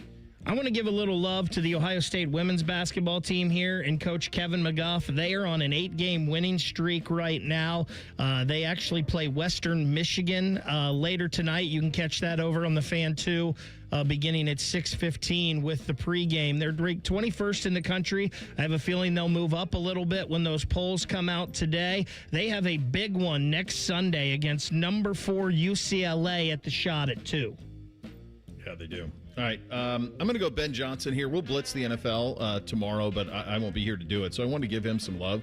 That's what happens when you hire someone who is both brilliant as a play caller, but also can build culture. And he learned well from Dan Campbell, and you see it. If you see his post-game speech that he went on Saturday night, it's awesome. He has complete belief in those guys. Liam Cohen's doing that in Jacksonville as well. There's a lot of really high-level elevating that's happening in the National Football League. All right, coming up next. From bad to worse for the Cleveland Browns, the Bengals light up the Dolphins, and an improbable finish between the Steelers and the Lions. We will get to all of that coming up next. Bishop and Friends right here on The Fan.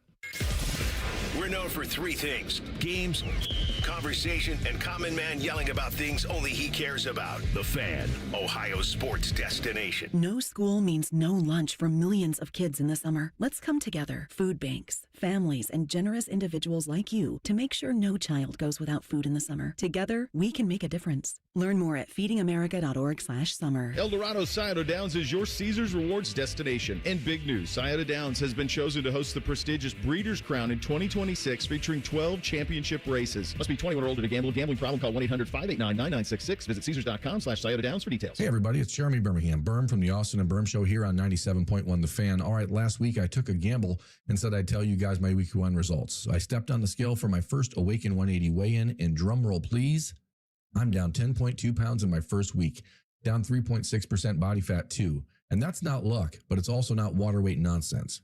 Here's the Awaken 180 difference. I'm not losing muscle like you hear with the meds. I'm losing fat because I'm eating to lose weight, not just eating less of the same junk. And yeah, if weight loss is your New Year's resolution, imagine starting the year by dropping double digits in week one. How motivated would you be to keep going? Exactly. That's what Awaken 180 does. The results don't tease you. They show up every single week. My plan is simple. From here on out, 4 to 5 pounds a week until I hit my goal. It's not crazy. It's totally doable. Everyone I know has succeeded with Awaken180.com.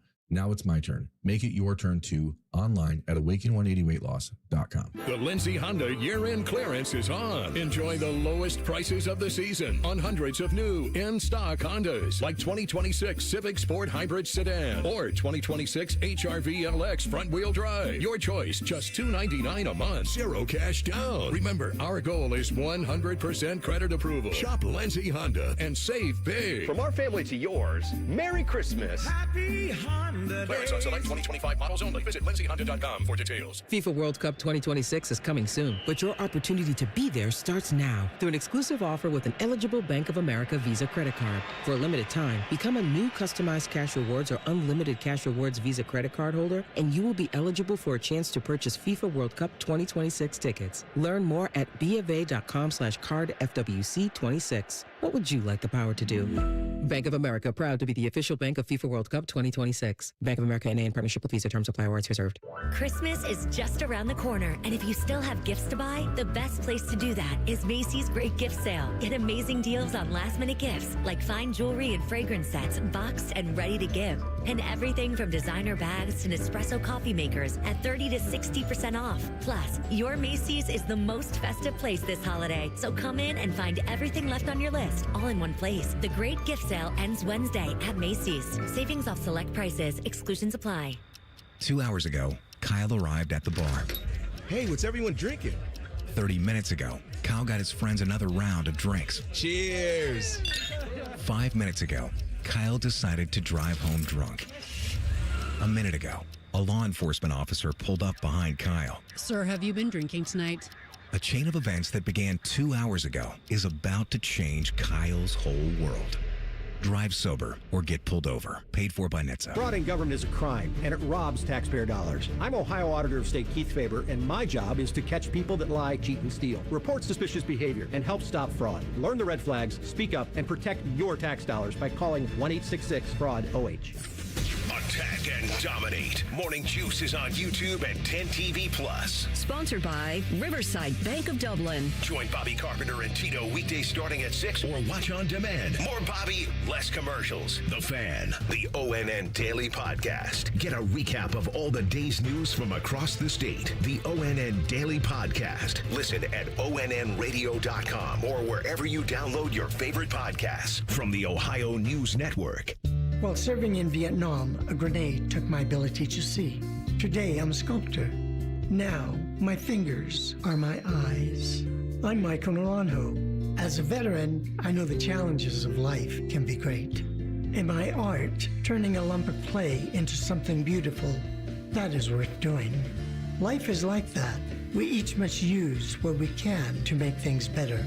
DAV helps veterans like Michael get the benefits they've earned. They help more than 1 million veterans every year in life-changing ways. Now, I show others how they can create something with their own hands. I know it can do a lot of good. With support from DAV, more veterans can shape their lives into a thing of beauty. My victory is bringing beauty into the world. Michael Naranjo, may your victories inspire many more. Support more victories for veterans. Go to DAV.org. Fan weather. From the Logan AC and Heat Services Weather Center. A nice mix of sun and clouds for us today and seasonable with temperatures in the low 40s. As we go into tonight, chances of rain overnight, otherwise cloudy with lows in the 30s. And then for Tuesday, cloudy skies across the day and warmer with breezy winds and temperatures in the mid to low 50s. For The Fan, I'm meteorologist Meredith Garfalo with the 10 Weather Impact Forecast. 1, 2, 3. Football season is weird because we actually look forward to Mondays. It's Reaction Monday. Sponsored by the Roofing Guys. The Fan. Connect with the show on X at 971BFS. Jump in our YouTube chat or just send a raven. You're listening to Bishop and Friends. Indeed you are, and we are proudly sponsored by our great friends at Diamond Cellar, your true jeweler for over 78 years. I was there Saturday morning picking up a little something for the Blondie, who, of course, thinks I only do a 1-hour radio show. So don't worry. Nothing's going to be spoiled there. How was she over the weekend? Is she over the murder dog, or is she still worried?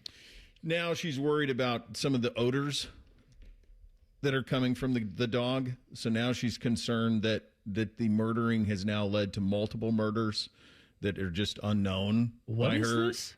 Did she have, if you're asking, like, did in fact she call Orkin to Orkin the Woods? Yes, that happened.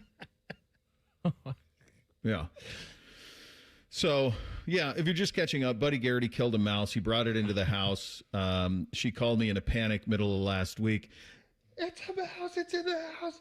Buddy killed it. Mouse. Oh. And Bootsy ended up shoveling it out of the basement and throwing it into the woods. And then Jacob, did utter the words, "Is he a murder dog?" I was like, what did I miss here? Yeah. My God. Then she's like, well, is he going to eat it? I said, honey, if he was going to eat it, it would already be eaten. That's a true point. It'd be gone. It's gone. Like, he doesn't chew. He just swallows. Murder dog may or may not end up in a show promo here soon. So. Well, you can replace it with the one. That says we can find out what Bo looks like. I was on television in this town for 15 years. I think everybody knows what I look like at this point. That was a long time ago, Bo. Hey, we're on YouTube. It's been a minute since I have. Look, if you're a Browns fan, I don't know how. When I'm watching what happened to Quinshon Judkins yesterday, I just think I was literally texting a buddy of mine, and I work the Browns, and I love the people that are there, but it's almost like we can't have nice things. It's exactly what I said. Like, how does that happen? How does that happen on an innocuous play in Miles is trying to track down the sack record, and you want to see Shedeur play well, but like, how does that happen? How? Like, it's just so much, so many things. It's like, how much can you take on? And to have that, he was such a bright spot, and everyone had talked about the season he's having has not been done justice because he gets hit behind the line of scrimmage. I think he has 60 yards this year that happened, where he gets beyond the line of scrimmage without being hit. Like, you compare that to James Cook, like, the statistics on it are just stupefying. And so now he's done, and he's out for a while. And of course, the natural thing is, will he ever be the same? And that's fair. But it just sucks. It just sucks. It was just one more thing that sucked. I just saw something from a Cleveland news station too, Bo. James Cook is still running in Cleveland. Like, he's still just running around the streets. Nobody can stop him. Goodness. I had the thought during the game before the injury happened. I was like, Quinshon can be a real nice piece for them and be a stud in this league. He's been awesome. And then, of course, then that happens, and I just feel horrible. Yeah. It looked awful. It did. And so who knows, what all of that is. I think the two things that you're tracking down from a Browns fan perspective is, does Miles get the sack record? Does he get it in his 16th game, which will have to come next week? That's going to have to come next week. Or does it get to the 17th game, and now then you got all that comes with that. I mean, he's had this for a while now. He needs a sack. He got a credit for a half sack over the weekend. He needs one sack to break this thing. We might as well drag it out, mid some intrigue on week 7 or week 18. It was some reason to watch. If you're him, you don't want the asterisk, right? No, I understand. I get it done I'm just saying, give us something we want to watch at least in the final week of the season. Do you want to get it at home too? Yeah, you don't want it down in Cincinnati, I don't think. I think you want it to be at home. They're at home this weekend. It's hard for me. I mean, Shedeur Sanders does a handful of things every game that I go, that is NFL quarterback big time throw. He does it. There's a handful of it. But then he also takes a sack on 4th and 2 with the game still in the mix. So there's that stuff that happens too. He's a young quarterback. He is a 5th-round pick. It's going to be a very difficult thing to try to figure out, I think, if you're them, how they approach this offseason at that position, because they have so many other needs as well. I mean, they got a litany of needs. Receiver, offensive line, chief among them. So I think it's going to be very fascinating how this all plays out with them up with him and them up there, because they're tied at the hip now. And have you seen enough to move forward with him to where you can draft other needs? Do you have to take another lottery shot? Do you have to take one in the first round? It's so many questions, and do we even trust? I don't think fans do. Trust the people that are going to be making the decisions. Do we know who's going to be making the decisions? All of those are valid. That's all valid. That's why it's going to be a crazy next couple of weeks up there as all of it shakes out. One of the easier ones to pick over the weekend was Cincinnati doing what it did to Miami. You could see that coming. Kind of odd press availabilities from Burrow all week, and warm weather down in Miami. The former Buckeye transfer quarterback bowl with Burrow and Ewers. Looks like, I didn't see this game, but it looks like Ewers played okay. 20 of 30 for 260. I mean, that's more than they've been doing with Tua in terms of throwing the ball down the field in a long, long time. So it looks like they did okay, but you could see the Burrow performance happening, that was coming on that side of things, and he went nuts. 309 for 4 touchdowns. A couple other ones in the AFC. I mean, Baltimore's not officially out of it, but they're done. They're cooked. I mean, like, Josh Allen, your turn, buddy. Go win the AFC. If not now, when? It's all there for you. And I know we'll do a lot of NFL yesterday, but I did want to get this today because I teased it earlier. Crazy finish to Steelers-Lions. So here is, if you missed it, you've probably seen it by now, unless you're like Peterman in a cave in Burma. But you probably have some knowledge of this. But it was Amon-Ra St. Brown caught it, lateraled it. Jared Goff caught it for what would have been the game-winning touchdown. But there was a pass interference that happened before. Here's the final call on CBS. With the season in the balance, Goff fires at the 1. He didn't get across, but there are flags down. Ball ends up in the hands of Goff. He goes across. Did they have a whistle first? There's so many things on this level that I just saw. Could be offensive pass interference, actually. And then they actually did score. When did the whistle get blown? Oh, too much for me. You go ahead, Jim. This is like the 2-point play in Seattle the other night. Yeah, exactly. What is going on here? This could be on the offense. I know everyone expects it to be on the defense. I'm just saying it could be. The Steeler bench is out onto the field. I mean, they basically are like ready to walk in as if they've won it and heading home for a victory. Is this going to be a call against Pittsburgh to keep this game alive? Goff is making an appeal. Probably wanted to point out, hey, I scooped up the ball and scored anyway. Let's hear the call right here. What a major call. The ruling on the field is a touchdown, however. Pass interference, number 14 on the offense. By rule, that penalty is not enforced, and there is no replay. The game is over. Wow. There is no touchdown. Whoa! The OPI on number 14 negates the penalty. There is no replay. The game is over. All right. Is that one of the biggest? That's why I wanted to play it. Is that one of the biggest botchings of a referee? Just cruel. Describing what happened in the history of sport? That's just cruel. Isn't the first thing out of your mouth, there was a flag for offensive pass interference, it negates the touchdown, the game is over? That's how you deliver that, brother. Yeah. Like, you do not say touchdown, all of the nonsense. Like, no. do the like. How long did it take people in Detroit to realize they didn't win? Like a minute? Yeah, they were not happy. Good grief. Also, why did it sound like Tony Romo there had a dog jump on his stomach? Like you're laying on the couch and the dog jumps. Yeah, he does. It's been a rough year for Tone. Austin Ward in 2 minutes. Bishop and Friends right here on The Fan.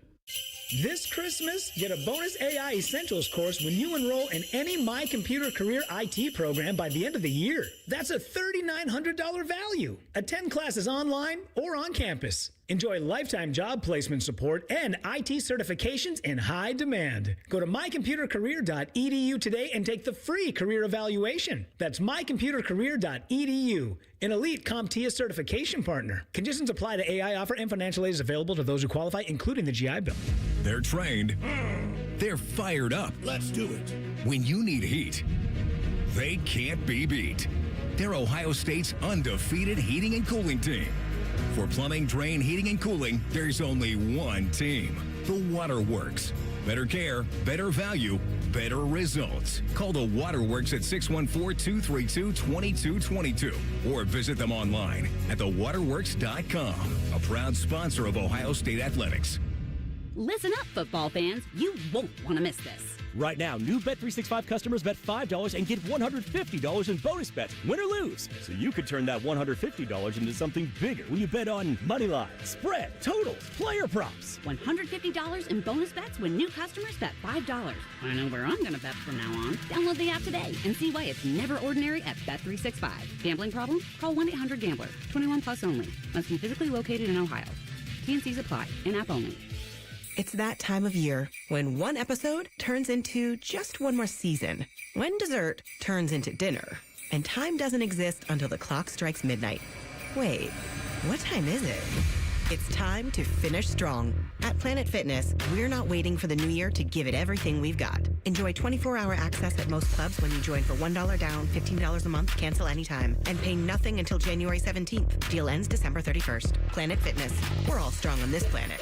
See club for details. The Fan Guest Hotline is sponsored by Federal Elite Heating and Cooling and Bryant. Doing whatever it takes to keep you and your home comfortable. The Fan. He knows everything about the Buckeyes. He's been offered tens of dollars by a certain team to spill his secrets. He's told that certain team to go to hell. Damn you all to hell! He's Austin Ward. Sponsored by High Bank Distillery, your destination for handcrafted cocktails, locally inspired dishes, and award-winning whiskey war. Learn more at highbankco.com.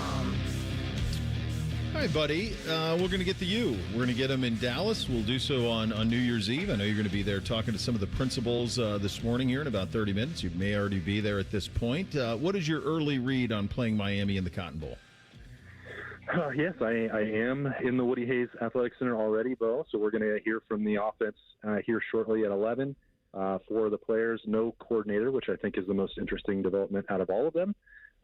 So we will get an update on that front from Ryan Day and others. But when you talk about Miami here, I really felt like the matchup would be pretty similar either way for Ohio State. So much that was in common between Texas A&M and Miami, and it was hard not to view Saturday obviously through the lens of how that applies to the Buckeyes in the way that they played the last time out. And that Miami defensive front was absolutely dominating Texas A&M, and you think about Akeem Mesidor and Ruben Bain and Justin Scott, those guys, this Ohio State offensive line is going to have to replace Tegra Shabola at right guard. They struggled. They came, Jerry's sitting me down a different hallway. I'm making too much noise, bro. But, well, jeez. I mean, Jerry's got a couple weeks left. Like, you don't cross him now, buddy. I don't want to get in any trouble. He still is the law of the land around here. But that's right. Think about how that applies to an offensive line that had its worst performance of the season against Indiana, has to replace a starter at right guard. They're going to have their hands full. So that's an overall comprehensive offensive strategy, I think, that has to be adjusted a little bit. And then the line just has to win those individual matchups. They were banged up a little bit, not just Tegra Shabola, but beat down from the end of the season. They had played, I think, their best outing of the year in the Big House, so we know that they're capable of doing that. They're going to have to against Miami because that's clearly the strength of the team. I don't think offensively there's all that much for the Buckeyes and the Silver Bullets to be worried about with Carson Beck. And Mark Fletcher can run the football, but this matchup, I think, is going to come down solely to the Ohio State offensive line and if it can control the line of scrimmage. Yep, that's. I think that's the read right there, buddy. Absolutely, is that one. You mentioned that on the coordinator ambiguity in terms of the availability today. I said a couple of weeks ago that if it were me, if I were Ryan, I would probably say, Brian, thank you so much. Incredible effort. You'll always be a Buckeye. Thank you. But you can please go ahead and go down and do your other job, because I don't think in this day and age you can do both. I don't. I mean, people want to give me the Tom Herman thing. It's a totally different sport now than it was in 2014. And so if there is some sort of an announcement today that Brian has moved on fully to South Florida, to me, that would make all the sense in the world. Where do you kind of stand on all that? Yeah, I don't know if it will be a full departure. I think Ohio State is still, trying to keep Brian Hartline involved.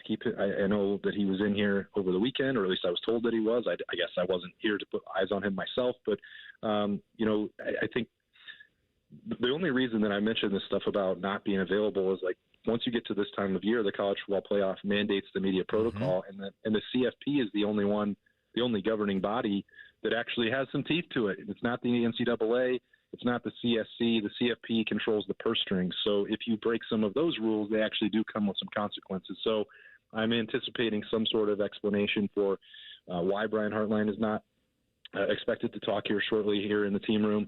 And I think that it's because some of the overall game planning strategy and maybe even the play calling will shift onto Ryan Day's plate. So, that would be tea leaf reading. That's a prediction. We'll see if that does come to pass here shortly. But, this was always a possibility that once you saw, Brian Hartline go deal with some of the stuff in Tampa, that, maybe this is going to be a challenge. And we saw some of the strain on the entire coaching staff in the build-up to the Big Ten championship game. So that part wouldn't come as any major surprise to me, but I think everybody had been trying to work towards a solution where Ohio State gets what it wants, Brian Hartline gets what he wants and deserves, and Ryan Day has his team ready to play on December 31st. And if that's scaling back some of his responsibilities, Brian Hartline's, and for Ryan Day to take some of them on, I think that makes a lot of sense. At the same time, though, we've also talked about Ryan being the CEO and not being buried in a play sheet on Saturdays or on a game day next week. So what does that balance look like? I think that's the most fascinating part of this now, because clearly there's going to be some sort of adjustment based on the way that they played at the end of the year. You were there last year on that run, and I'm curious, as someone who covered bowl games for, big bowl games for 15 years or so and went to all of them, and I saw the schedule for next week, that they're still kind of trying to do what appears to me to be kind of a minimum bowl availability, like trying to make it a multiple-day thing. Like, why do we keep doing this? Why can't you just fly the day before to Dallas like it's a road game? Like, why do they keep trying to don't pay any attention. These aren't the droids you're looking for. This is still a bowl game. Like, what? Yeah, no, I actually felt like last year was a good compromise. They, thinking about the Rose Bowl specifically, there wasn't a lot of they didn't have the Disneyland Day. They didn't have the Beef Bowl. I think having these teams still get out there to acclimate for a couple days is fine. Be at the venue, go through your walkthroughs, have some of your practice normalcy. And Ohio State really maximized that. You think about Quinn Temple and the work that staff did was really phenomenal. So I think they liked that part. It wasn't the 5 or 6 days. They're going to get there late on Sunday night. They're going to be at AT&T Stadium early on Monday morning for a full team media day. And then that's pretty much it. So the part that we have cut off here, which I'm totally okay with, we're doing this offensive media day and defensive media day both today here at the Woody. And that used to be something that was shoehorned into, well, here's why you're going to be out in Dallas for a week, or why you're going to be in LA for a week. And so moving that to on campus, I think, is a great compromise. I do still think that some of these games deserve a little bit more build up. And 3 days, I think, is about the right amount. And I'm okay with that, because we also still have to have something to talk about. Yeah, I mean, I just remember those instances, like those bowl guys, like trying to hand you a Rose Bowl trophy, and you're going, well, dude, I play Texas in the Cotton Bowl next week. Like, what do you want me to do with this thing? One of the things that I think is really interesting about the Miami side of it, and you and I know it, and obviously this is you guys' wheelhouse, absolutely. Miami and Ohio State have gone to head in recruiting a ton. in recent years. And there's been a bunch of examples, none better than the win of Jeremiah Smith, but then there's others that Miami have won too. They are recruiting the same type of players since Cristobal's been there and since they've had the money. So there's going to be a lot of crossover, and I do think that will add to this way more than there would have ever been at Texas A&M. I think there is a lot of motivational subplots that are available here for Ohio State, and I'm gonna say this, and it's gonna sound like pointing fingers. I don't mean it that way. Ohio State certainly pays above market to retain its players. It is not crying foul. It is not crying that it is broke.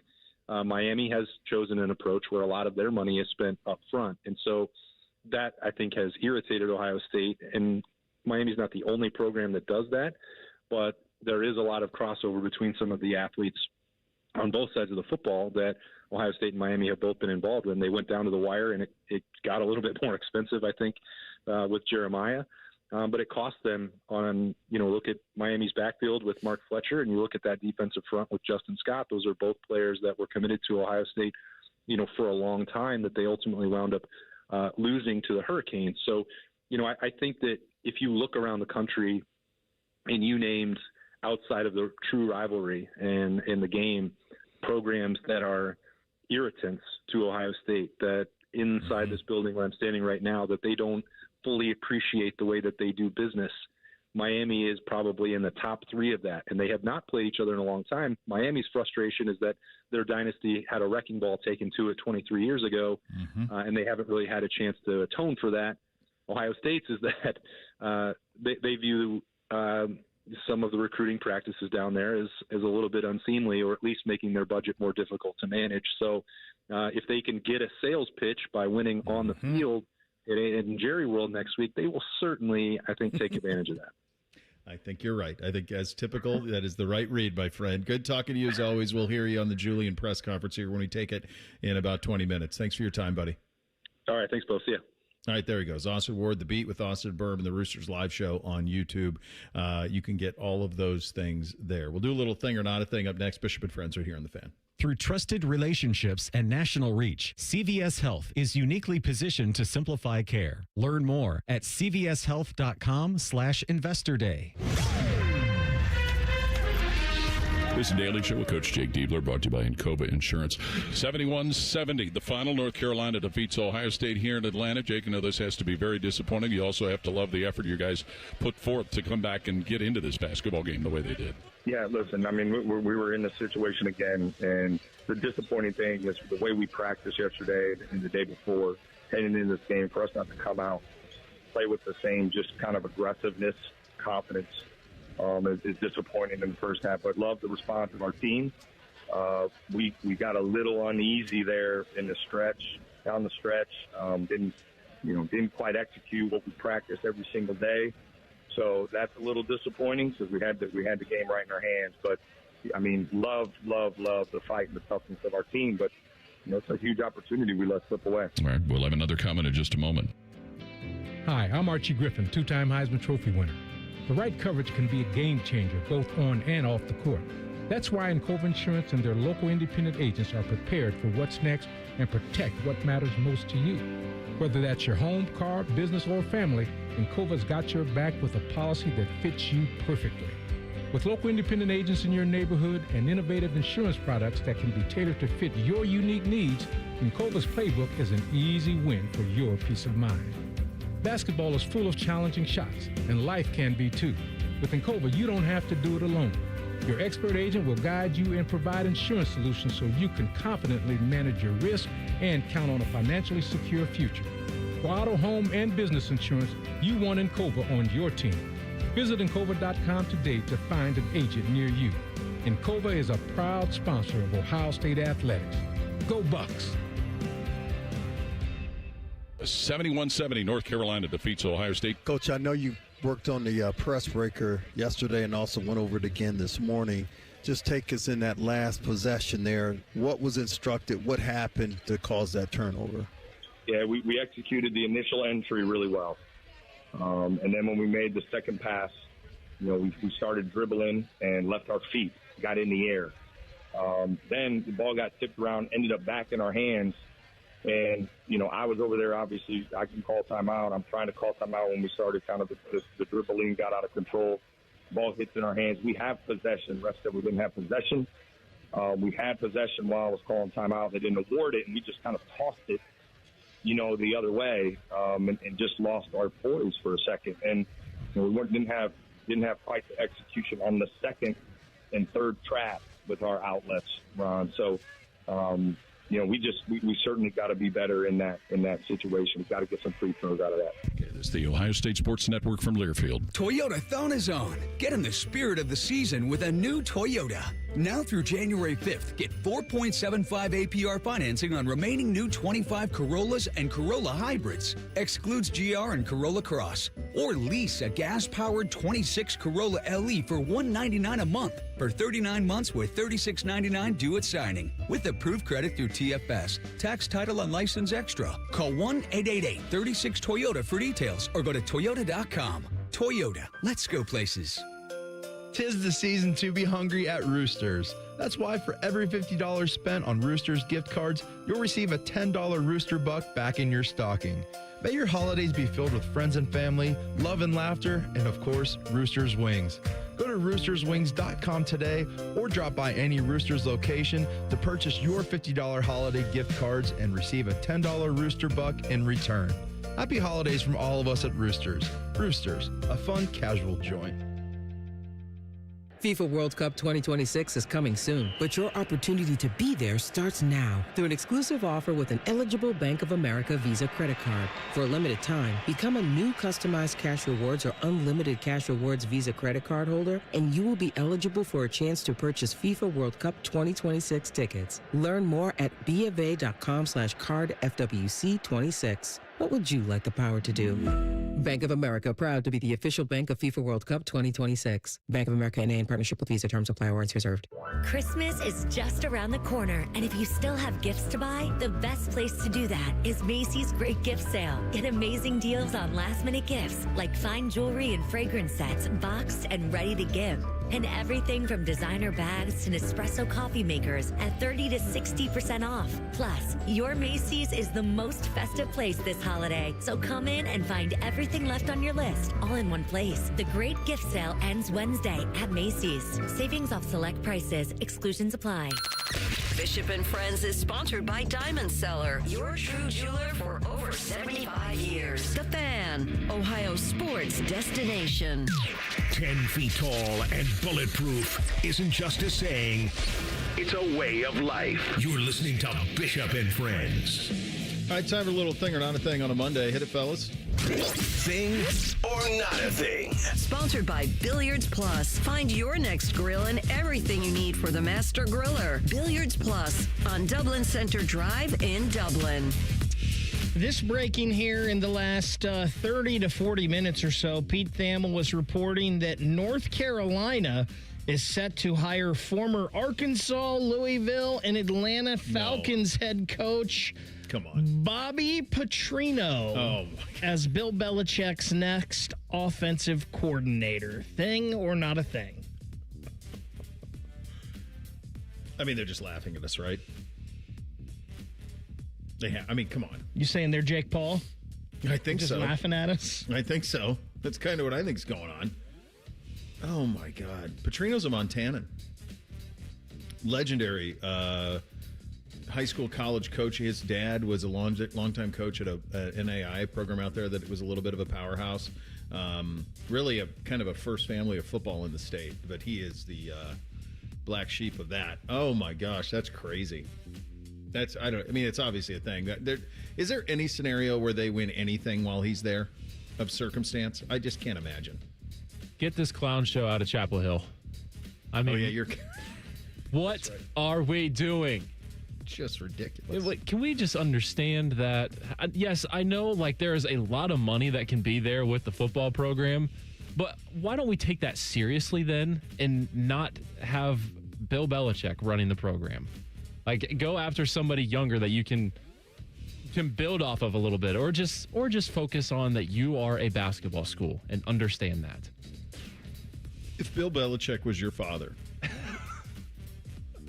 and he has the full resume, if he was your dad, and you look up and your dad was going to adult cheer competitions with his 23-year-old girlfriend, would you have an intervention?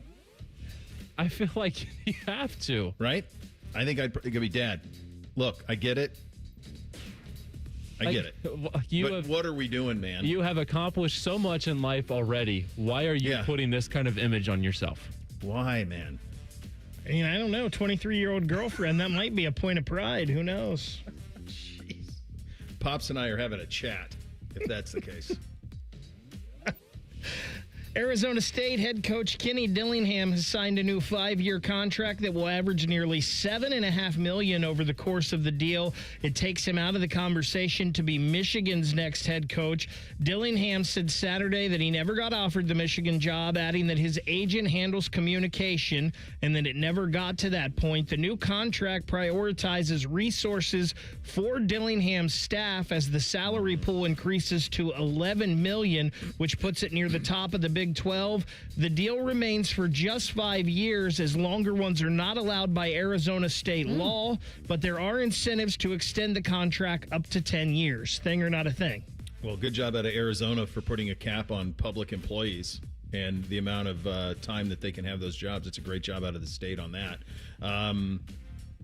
Did you guys see so I think he was just trolling. Him and his agent were trolling Michigan to get a raise is kind of my feeling on all of this, and kind of was my feeling all along. Who knows if Michigan ever had a real interest in him or not. But did you guys see his presser where he said there's got to be, we live in Phoenix, there's got to be somebody who will give us $20 million? Here's what I would like to say as a retort to that. If I were somebody living in the Valley of the Sun and I hear a coach saying that, how's about you contribute to it? You're making $7.5 million. Why don't you stroke a check for $2.5 million of it? You're still making $5 million a year, which is more than you probably ever dreamed of when you first got into this business. You're still making $5 a year. You take your 7.5, it becomes 5. Take the 2.5, commit it to the NIL on an annual basis. Now we're cooking with gas. I am so sick of these coaches asking for money for fans and wealthy boosters. You spend your money on it. I'm looking at this more of the Michigan side of things because, he was supposed to be their top guy. I never believed it. Believed that.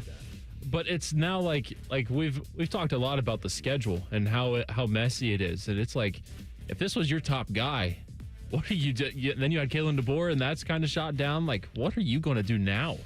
You have to get somebody in there. Charles Woodson. That's what they're going to do. Yep. I'm only half kidding. I saw someone who has some ties to the Michigan program in the Michigan area tweet out Friday night, I'm being told, sources are telling me, Michigan's in the final stages of signing a contract with Kenny Dillingham. He's going to be the next head coach. And then Saturday morning, I wake up to game day and, Kenny Dillingham, Dillingham signed a new deal with Arizona State. Not so much. 42 Ohio State athletes, including 13 Buckeye football players, and the star of the Ohio State men's basketball teams earned degrees from Ohio State on Sunday. Some of those more prominent football players include 5 defensive starters: Sonny Styles, Caden Curry, Kenyatta Jackson, Davison Igbinosun. Tywan Malone was one of them as well. Jaden Fielding, John Ferrellman, C.J. Hicks, and Colin Johnson and Mason Maggs. Bruce Thornton, the first 4-time captain in team history, also graduated on Sunday, as well as women's basketball player Kennedy Cambridge. Thing or not a thing? It's an awesome thing. A lot of those you kind of knew about. The one that really makes me happy is C.J. Hicks, who came in here, as a 5-star and all of that. Was just never really able to find a home. I honestly didn't even know he was a senior. Yeah. So good job out of him, and good job out of all those folks. Yeah, like you were just saying there, Bo. It's awesome to see this. It's especially graduating early, maybe it seems like for most people. So, that's awesome. They keep hearing maybe C.J. Hicks, we're going to see him in this playoff run because he can play so many games. Yeah. Maybe we'll see him rush the passer finally.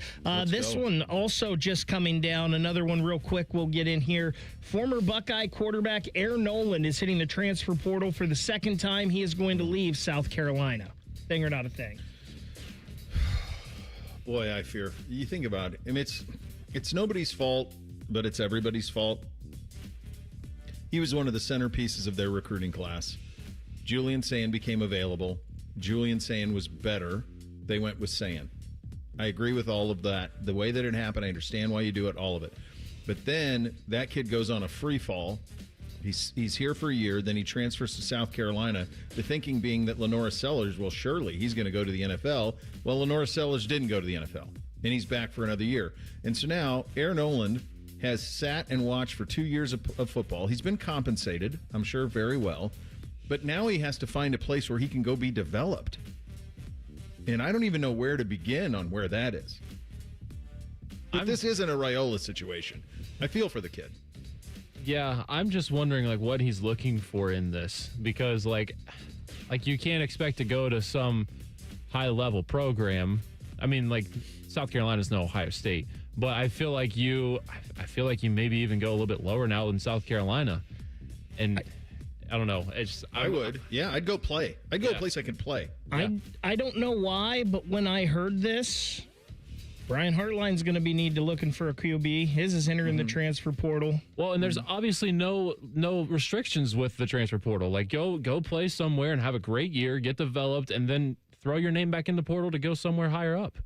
Yeah, I think the Hartline one is a good one. It's interesting. I was thinking of like even the beloved ponies with, you could sit behind Kevin Jennings for a year and then be developed in that offense. Would that be a place where you could thrive? But he's got to get it right. He's not transferring to sit, though, I don't think. He wants to go somewhere and play.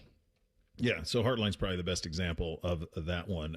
Coming up top of the hour, Ohio State Media Day for the offensive side of things. Quarterback Julian Sayin among those. We're going to dip in on that a little bit here in the final hour. Bishop and Friends, right here on The Fan. 1, 2, 3. Here in The Fan is always football o'clock. Proud to be your home of the Buckeyes, Browns, and all the NFL games you can handle. The Fan. Men, it's the holidays, a time of love and joy. But if you suffer from erectile dysfunction, the season can be tough on you. This is Jeff for Tri-State Men's Health, and if you and your partner are experiencing struggles because of ED, change it up this year. Give the best gift you can give to the one you love by treating your ED and restoring your relationship. At Tri-State Men's Health, we're experts in treating ED, and as a Promedic restorative health practice, we've literally seen countless thousands of relationships renewed across the nation. Plus, with treatments having success rates well over 90%, coupled with many treatment options, we can likely find the right one for you. You may even find you're performing like you haven't in years. So call us and give your partner the best gift you can give this season. A renewed, restored relationship. Your first visit is only $99 and includes blood work, a medical consult, and if medically advised, a test dose. And if that test dose doesn't work in our office, your visit is free. Call 800-900-9654 or go to tristatemenshealth.com. We have 2 convenient locations in the area to serve you in Hilliard and Westerville. They're trained. They're fired up. Let's do it. When you need heat, they can't be beat. They're Ohio State's undefeated heating and cooling team. For plumbing, drain, heating, and cooling, there's only one team. The Waterworks. Better care, better value, better results. Call the Waterworks at 614-232-2222 or visit them online at thewaterworks.com. A proud sponsor of Ohio State Athletics. Common Man here for Germain Nissan. You'd have to be crazy not to consider a Nissan from Germain Nissan, especially this month during their annual final sale, where every car's been marked down to the lowest possible price. Plus, with Germain's $1,000 price promise, no one will sell you a Nissan for less. J.D. Powers ranked Nissan #1 in customer satisfaction among mainstream brands. No credit, bad credit, Germain Nissan can help you get in a car today. Germain Nissan, 4300 Morse Road, GermainNissan.com. 1-877 Cars for Kids. KARS Cars for Kids. Hurry! It's our last chance to donate for 2025. Donate your car today. Call 1-877-CARS-FOR-KIDS to reach a friendly live agent. Donation's super easy, and your car can be picked up as soon as tomorrow. Call us now. 1-877 Cars for Kids. Donate your car today. Hurry! It's our last chance to donate for 2025. Okay, Santa, pre-flight checklist time. Nice list? Check. Naughty list? Check. Meyer shopping list? Oh, Blitz and spells. All good. I've got the Meyer app right here. Okay, let's see. Sugar, spice. Gingerbread is nice. Candy, ham, crackers. Boy, Meyer has fa-la-la-la low prices on it all. And a few dozen cookies, just to be safe. Good call, big guy. Order sent. Just in the St. Nick of time. Bring more good to life with the seasonal savings at Meijer. What does it mean to live here, serve here in the Ohio Army National Guard? It means I can attend college full-time and not have to take out student loans to pay for my tuition. It means I can work my civilian job during the week and support my state and nation in times of need. You too can live here, serve here as a member of the Ohio Army National Guard. Learn more about part-time service with full-time benefits at nationalguard.com/OH. Sponsored by the Ohio Army National Guard in coordination with the Ohio Association of Broadcasters and this station. Great Lakes Hyundai.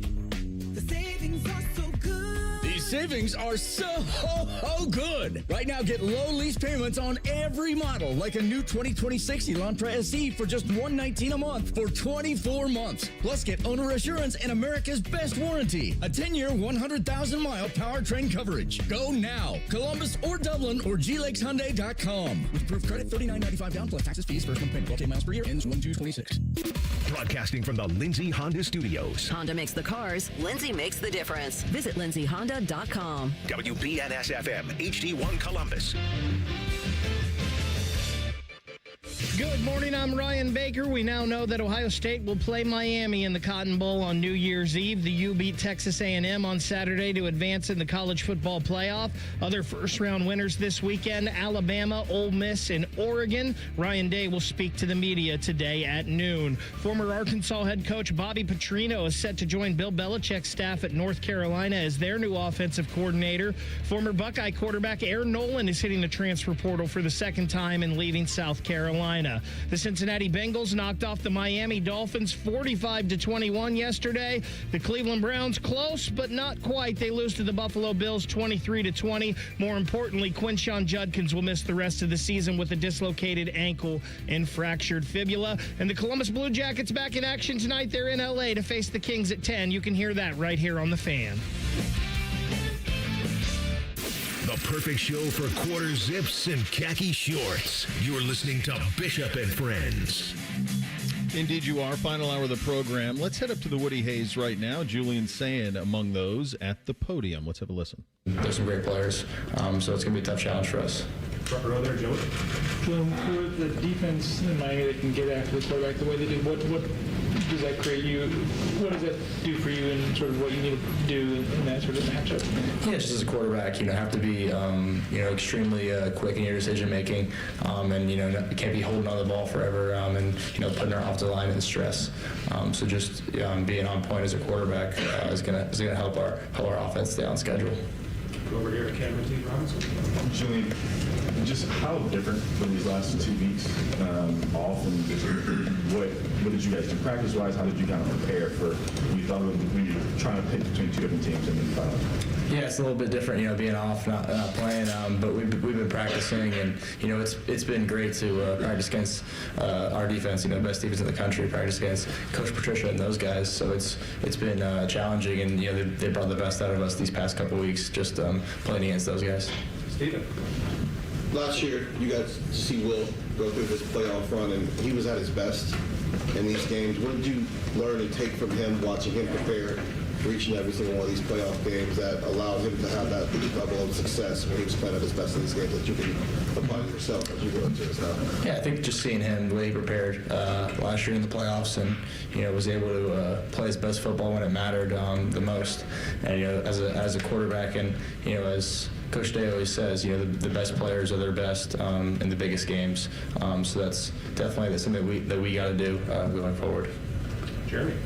Julian, as a quarterback, how valuable has it been to have Ryan Day more involved in your room and game planning and everything over the last couple weeks since he's had less on his plate? Yeah, it's been great having him with us. Just a great quarterback coach and developer, and someone who really teaches the position really well. And we take so much from him, and just brings the best out of us and pushes us to be the best. All right, we'll do one more here locally, and then we'll go to the Zoom. Doug, go ahead. Julian, on Jeremiah Smith, both what he's just battled through with his injuries and that kind of thing in the back half of the year, and then also he seems excited, eager to be playing Miami in this game. Just what have you seen from Jeremiah? What do you see from Jeremiah? Yeah, I think every week you see a guy who's extremely humble, but someone who works really hard and is a great leader for our offense, and someone who just shows up every day and brings their A game. So I'm excited for him in this matchup. All right, Scotty, in the Zoom land, go ahead and call on anyone you need to. Absolutely. We have 3 questions. The first one will come from Bill Landis. Bill, go ahead. Hey, Julian. Could you detail a little bit your process with Carson and the O-line about getting protections communicated and how you think you've grown in that area this year? Yeah, I think early on it was great to have a guy like Carson, a vet who can really just help me, bring me along, and I think throughout the season I've gained more confidence in that area. We work great together, and I think we are on the same page with everything in our protection. Our next question is going to come from Christian Procia. Christian, go ahead. Hey, Julian, how's it going? Good to talk to you again. When you look at this Miami defense, obviously 7 sacks against A&M, 3 takeaways. What is the biggest thing that you're looking for as far as just making sure you're taking care of the ball and not giving up all of those turnovers?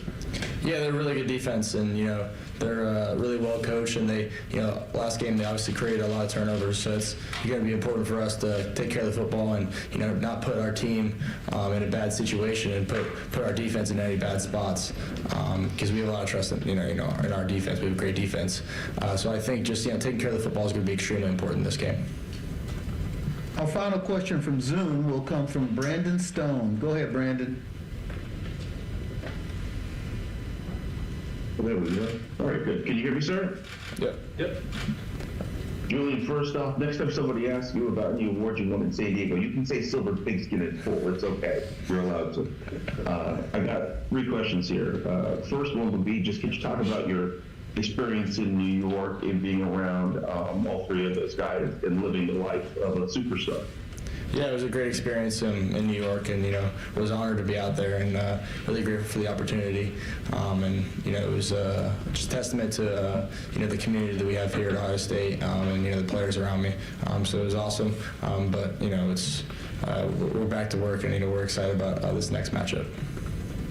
I think anyone that's known you has felt like you've been an adult since you were 12 or 13 years old, the way that you play and your discipline is. But going through these last couple of months, do you really feel like you've truly grown into that adulthood, or is there still that youthful nature of, boy, I'm just a kid out here playing this game, I'm getting to be on these fun stages?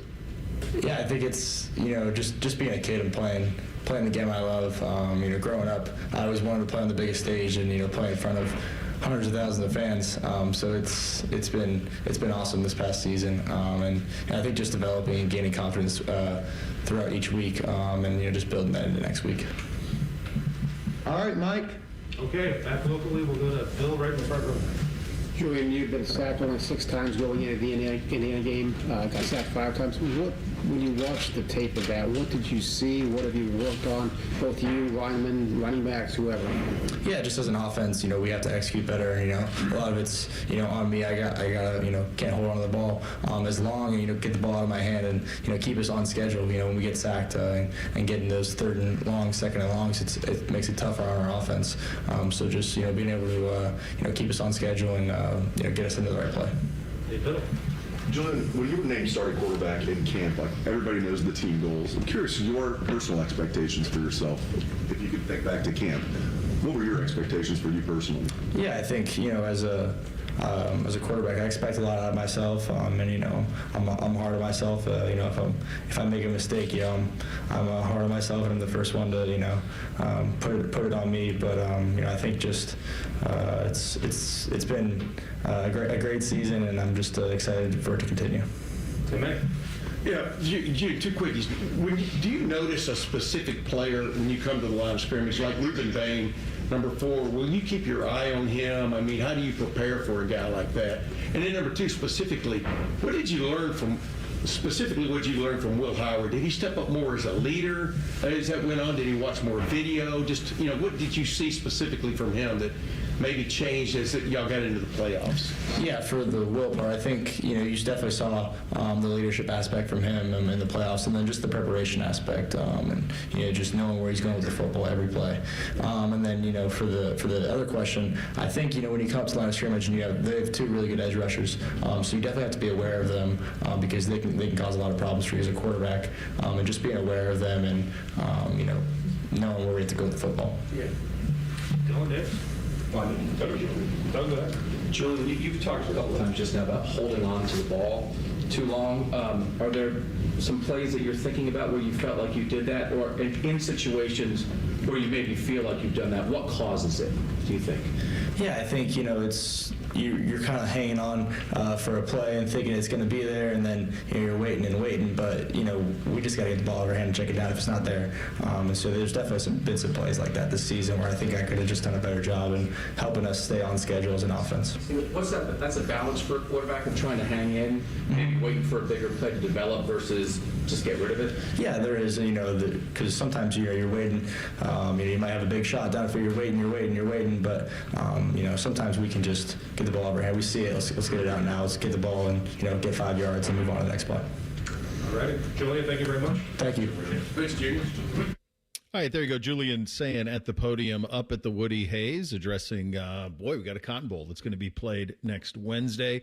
It's interesting, like, how hypercritical he is of himself about how the ball has to come out quicker. I'm pretty sure he has the fastest time getting the ball out of his hand in college football this year. I don't know that anyone has a quicker release than he has had. It's out so quickly, but he's grading himself on a curve that's borderline impossible on the standard that he's playing to. It's stunning what he did this year, and has a chance to go down as the most accurate season in the history of college football. One of the things that's going to be very interesting in this matchup with Miami, I mentioned all of the recruiting battles, all the head-to-heads that are there between this staff and that one. The other thing that we're going to have to get a little bit of clarity about is what is happening on the offensive side in terms of the coordinator position. We had Austin on at 10:30, and he addressed that a little bit in terms of some of the changes that could be happening with Brian Hartline. You heard one of the questions there to Julian about Ryan spending more time in the quarterback room. We're going to get into that coming up next. What does it need to look like for the Buckeyes to get a win next Wednesday down in Dallas? We'll get to that coming up next. Bishop and Friends right here on The Fan. We know everything about you. We know you love the Buckeyes. We know you love the Jackets. We know you're wearing a red shirt. Just freak the hell out of someone. The Fan. Dormar, you're kind of hero. All month long at Twin Peaks, celebrate National Dessert Month with sweet endings like our Cinnamon Toast Crunch Cheesecake topped with rum chata sauce, or the Twin Peaks Sundae with a warm Ghirardelli brownie. Pair it with a Screwball Peanut Butter Whiskey for the ultimate game day finish. Twin Peaks, eats, drinks, scenic views. Before you buy a diamond, visit Diamond Seller, because not all jewelers are created equal. Hi, it's Alex Johnson from the Diamond Seller. For over 78 years, we've set the standard for craftsmanship, service, and value. Our in-house jewelers and gemologists work together to ensure every diamond is as brilliant as the person you love. All backed by our guaranteed best price. We don't just sell rings, we build relationships that last generations. So this holiday, before you say yes, make sure it's with a jeweler that's been trusted for over 7 decades. Visit Diamond Seller today. FIFA World Cup 2026 is coming soon, but your opportunity to be there starts now through an exclusive offer with an eligible Bank of America Visa credit card. For a limited time, become a new customized Cash Rewards or unlimited Cash Rewards Visa credit card holder, and you will be eligible for a chance to purchase FIFA World Cup 2026 tickets. Learn more at BofA.com/cardFWC26. What would you like the power to do? Bank of America, proud to be the official bank of FIFA World Cup 2026. Bank of America NA in partnership with Visa. Terms apply. Rights reserved. Christmas is just around the corner, and if you still have gifts to buy, the best place to do that is Macy's Great Gift Sale. Get amazing deals on last-minute gifts like fine jewelry and fragrance sets, boxed and ready to give. And everything from designer bags to Nespresso coffee makers at 30 to 60% off. Plus, your Macy's is the most festive place this holiday, so come in and find everything left on your list all in one place. The Great Gift Sale ends Wednesday at Macy's. Savings off select prices. Exclusions apply. Dormar, you're kind of hero. When your furnace or air conditioner is broke, we come out that same day.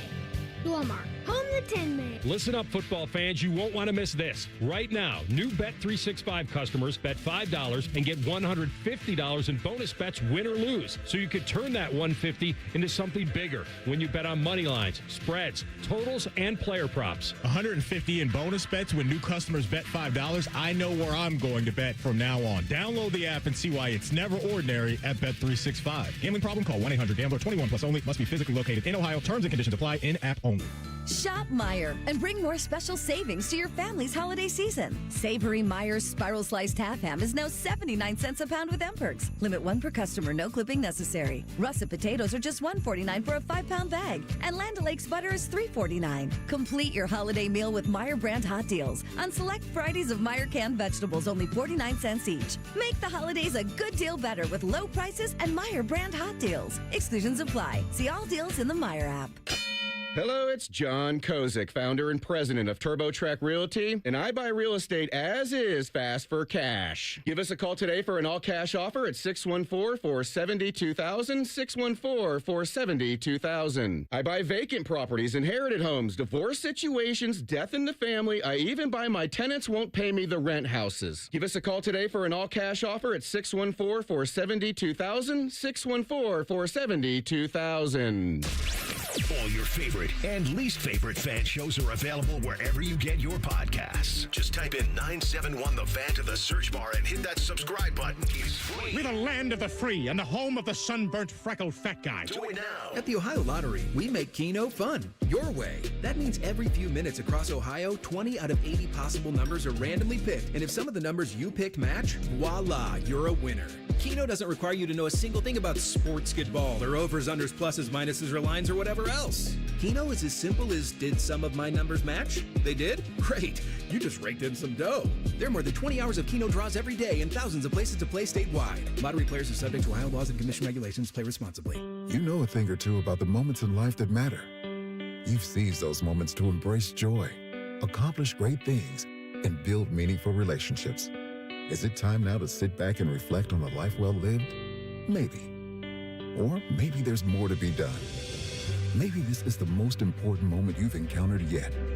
By volunteering with AmeriCorps Seniors, you can seize the moment, lend a hand, and get back more than you give. We connect you to local volunteer organizations with opportunities that fit your schedule and match your interests.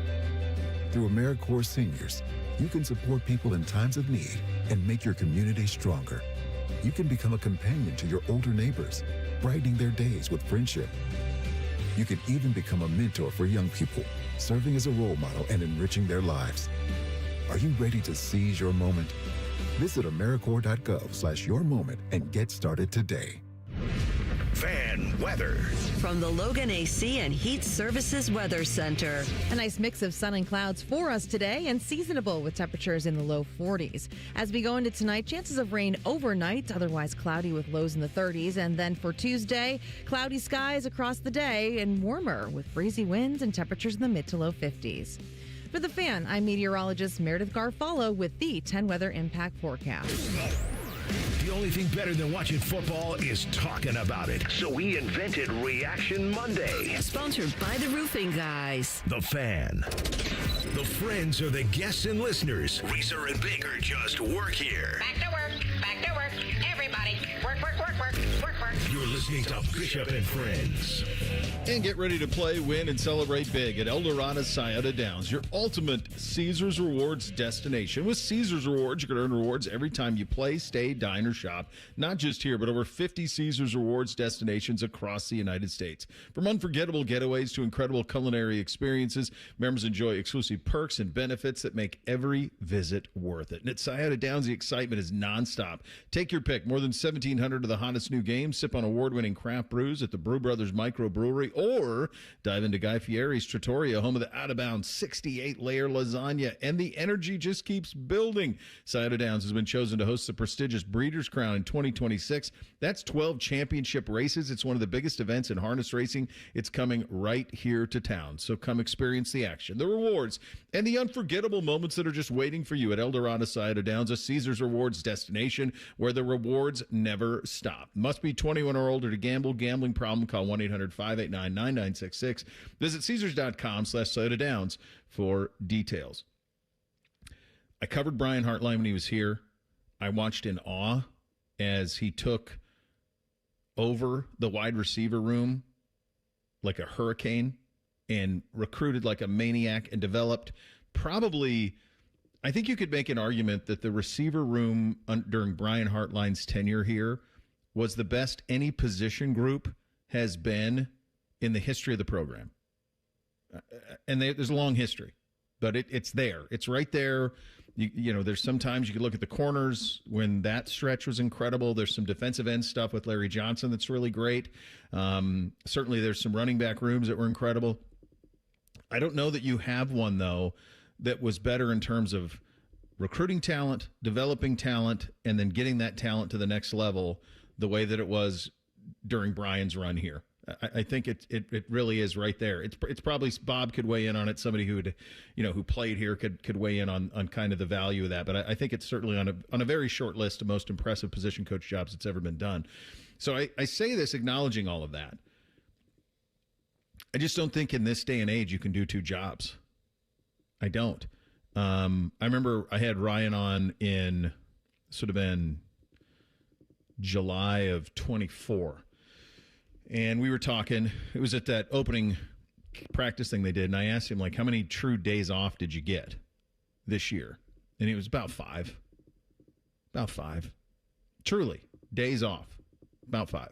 And he wasn't asking for pity. Like, he knows what he signed up for. But coaching college football in this calendar is an up-at-dawn siege that lasts 365 days, or maybe 360. It is relentless. It is exhausting, and the idea that anyone could give their both to either side with one foot on either side of the dam, I just don't see how the dam doesn't break. I just think it's too much. He's trying to hire a staff. He's trying to have a roster.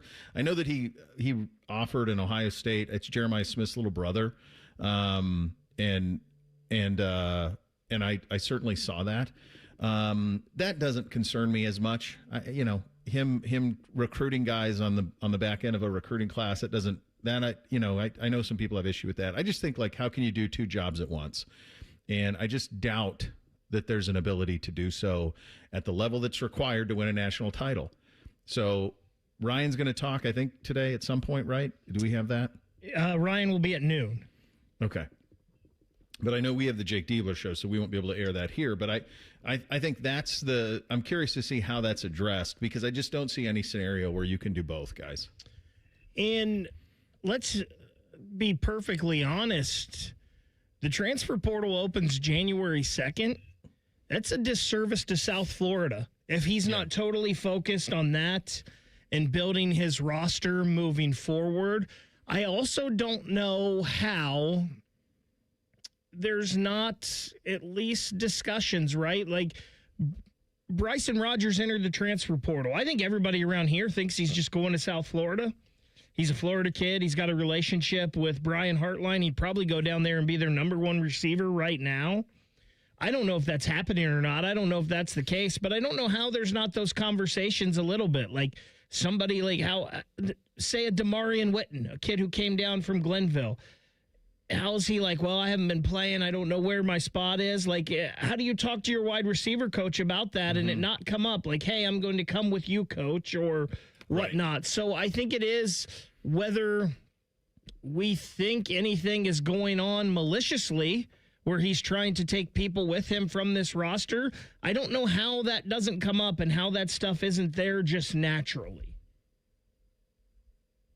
Agreed. And to your point, and you make a very good one, because we always think of this from the Scarlet and Gray perspective, it's a little bit of a disservice to his new job. A big disservice. Because how can you simply can't do both. I mean, he's roster building 101 right now down there. And that's his job. And yes, Tom Herman did it in 2014. That was before there was a transfer portal. That was before there was NIL. That was before there was free transfer. I mean, in those days, you had to get you had to be able to get a waiver You had to sit in front of the NCAA to get a waiver to try and play right away. I think they were just starting, like the grad transfer stuff was just starting around that time. So it was a totally different sport than what it is now. The amount of attention it takes to run a program, not to say that Brian wouldn't give his damnedest. I'm convinced that he would. I'm sure he would. Well, and think about the expectations he's probably going to have coming into this. Like, you're coming from Ohio State. You've been known as an excellent recruiter.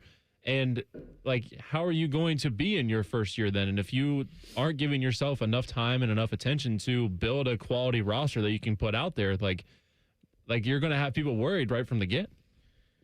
Bo, earlier I mentioned we talked about Aaron Nolan. Mm-hmm. Brian doesn't have a starting quarterback right now. No. Now, I don't know what they have behind Byron Brown, who is entering the transfer portal and leaving South Florida, it sounds like. But if you're not all in on what Ohio State is doing right now, that's not good for this Ohio State team. And if Brian's not reaching out to Aaron Nolan right now and saying, hey, we have a little bit of a relationship. Would you like to come throw some passes for me down in South Florida? It's, again, as you said, a disservice to his new job. So it's just really hard. I don't know how you can do both, and there's no way you can do both and give them both 100% of your attention, which both need right now. No, I don't know either. What did you make of Charlie Weiss coordinating Ole Miss? To me, I thought it was same thing, right? You can't do both. Now, Kiffin's the head coach, so Kiffin could be doing some of the roster building, some of the logistical things that need to be done. But if I'm Ole Miss, if I gave the old big get out of here to Kiffin, why wouldn't I do the same to this guy? Because he did the exact same thing. He didn't have to leave. Pete Golding stayed. Mm-hmm. He could have stayed. Furthermore, the other thing with the Charlie Weiss thing that I think is pretty interesting is he could recruit guys from Ole Miss to go to LSU while he's in the building. I mean, I'm sure that's happening anyway, but like, you're basically letting the wolf in the hen house with your roster and saying, hey, come to LSU. Exactly. So it's, again, and none of this is any of their fault. It's not Brian's fault. It's not Charlie Weiss's fault. It's not Pete Golding's fault. It's not any of these folks' fault. It's just how backwards all of this is, and you're in these impossible spots. And I am by no means saying Brian Hartline is doing that. No, I'm not guessing either. He's I'm not. saying, how can he not be? Yeah, how is it not? Like, it's just inevitable that those conversations are going to come up. I'm sure these players, when they're deciding what they want to do with their future, they're going to their position coach a lot of times and talking to them. That's their confidant. And if that's, how can you, it's just a lot. It's too much. Yeah, that's kind of where I am at. I'm with you. I want that to be abundantly clear. Like, if I'm sure Brian is doing everything in his power to do both jobs at 100%, the best that he possibly can, but there's just not enough time in the day to do all of it. And it's the other, of course, big difference between the Ohio State situation and the Ole Miss, other than the fact that one's a coordinator and the other one's a head coach. The other big factor, of course, is Ohio State has a offensively brilliant head coach who, up until this year and last year, I guess, with Chip, called plays. He's well versed in that and is truly a quarterback developer at the higher level. So there's that part of it too. So to me, all of those things kind of point in one direction. And if Brian can pull it off, God bless him. Go nuts, see if you can do it. But at the same time, like, if you're Ryan Day, that comes down to the tough conversations that you have to have about what's actually good for the kids on the roster. Go ahead, Vic. I was just going to say, I just saw Chase Brown of 11 Warriors tweet this, kind of what we've been talking about a little bit. Max Clare said Ryan Day has been more involved with the Ohio State offense during the CFP prep. Clare said Day has been focused on the players and their execution to get the offense going. So already right there, Ryan Day is spending more time with the offense, time that you mentioned Chip Kelly. He was able to rely on Chip to do things for him so he could be a part of the team more. Now Ryan can't do that. Now, is it needed like it was last year? I don't know. But we're seeing an example right there that Day is spending more time right now with the offense. Yes, he should be. Like, there's only so much time in the day. There's no way that you can do all of these jobs at once. One other layer that to this Ohio State-Miami game that I think is going to be really fun throughout this week and then certainly next week, especially when the two teams get down to Dallas, is the absolute vitriol that they have for one another on the recruiting trail. I mean, that is real on both sides. So there are going to be a lot of guys. I know you saw the Jeremiah Smith tweet over the weekend. There are going to be a lot of attention on that and a lot of guys who made a choice between Buckeyes and Hurricanes. And as Austin put it, like the ability to throw a hammer down on what that program is and what this program is, there's a lot of value in that for Ryan Day and his staff and a lot of these guys on this roster.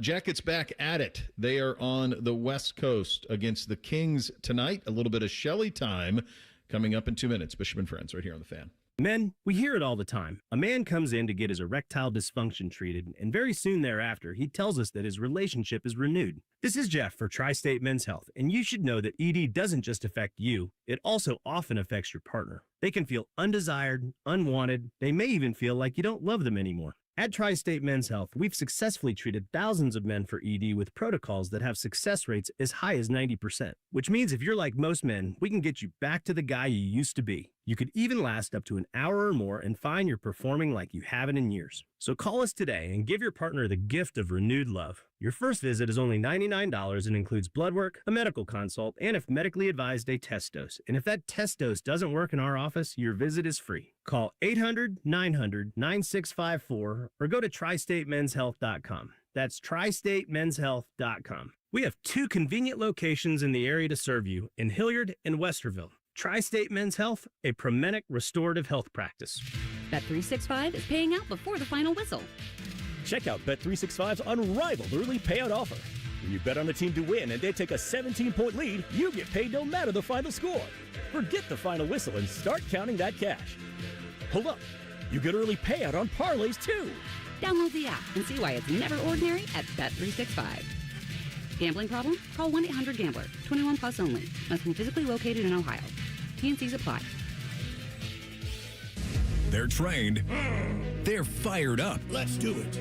When you need heat, they can't be beat. They're Ohio State's undefeated heating and cooling team. For plumbing, drain, heating, and cooling, there's only one team. The Waterworks. Better care, better value, better results. Call the Waterworks at 614-232-2222 or visit them online at thewaterworks.com. A proud sponsor of Ohio State Athletics. Bishop and Friends is sponsored by Diamond Seller, your true jeweler for over 75 years. The Fan, Ohio sports destination. The Gloves.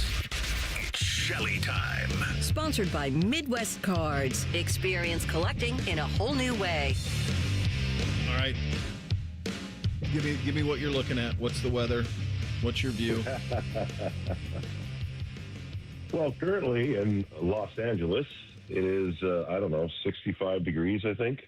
The sun has just peeked upon us, and we're right outside of Crypto.com Arena. Beautiful location. JW? Yeah, short commute to the rink today. It's a great hotel. A little stroll. That's a really nice hotel. That location's pretty money right across there. That's nice. Mm-hmm. That's very, very nice. Haven't talked to you in a while, buddy. Let's start on the ice and the update with Zach Werenski, who's just playing as good as anybody in the National Hockey League over the last couple of weeks. Seems to get a goal almost every single time out, but a very scary moment on Saturday night.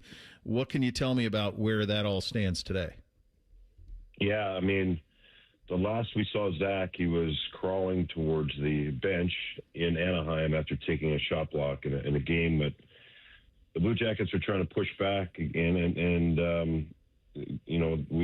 everyone, you could feel it around the team, kind of how was Zach going to be after that game? But we heard it's day-to-day with the lower body. So that's could probably be best case scenario in that scene because, we were all holding our breath. And the first thing you think about with Zach is the Olympics. And it's because, last year he was so proud to play for the Four Nations, went to the World Championships, represented USA and won a gold medal for the first time in over 90 years, which is incredible, representing his country. And now this year. So it comes to mind with any injuries of these elite players. But he has now taken this game and level of drive to another level. And it's like players around the league marvel at it. His teammates are amazed by it.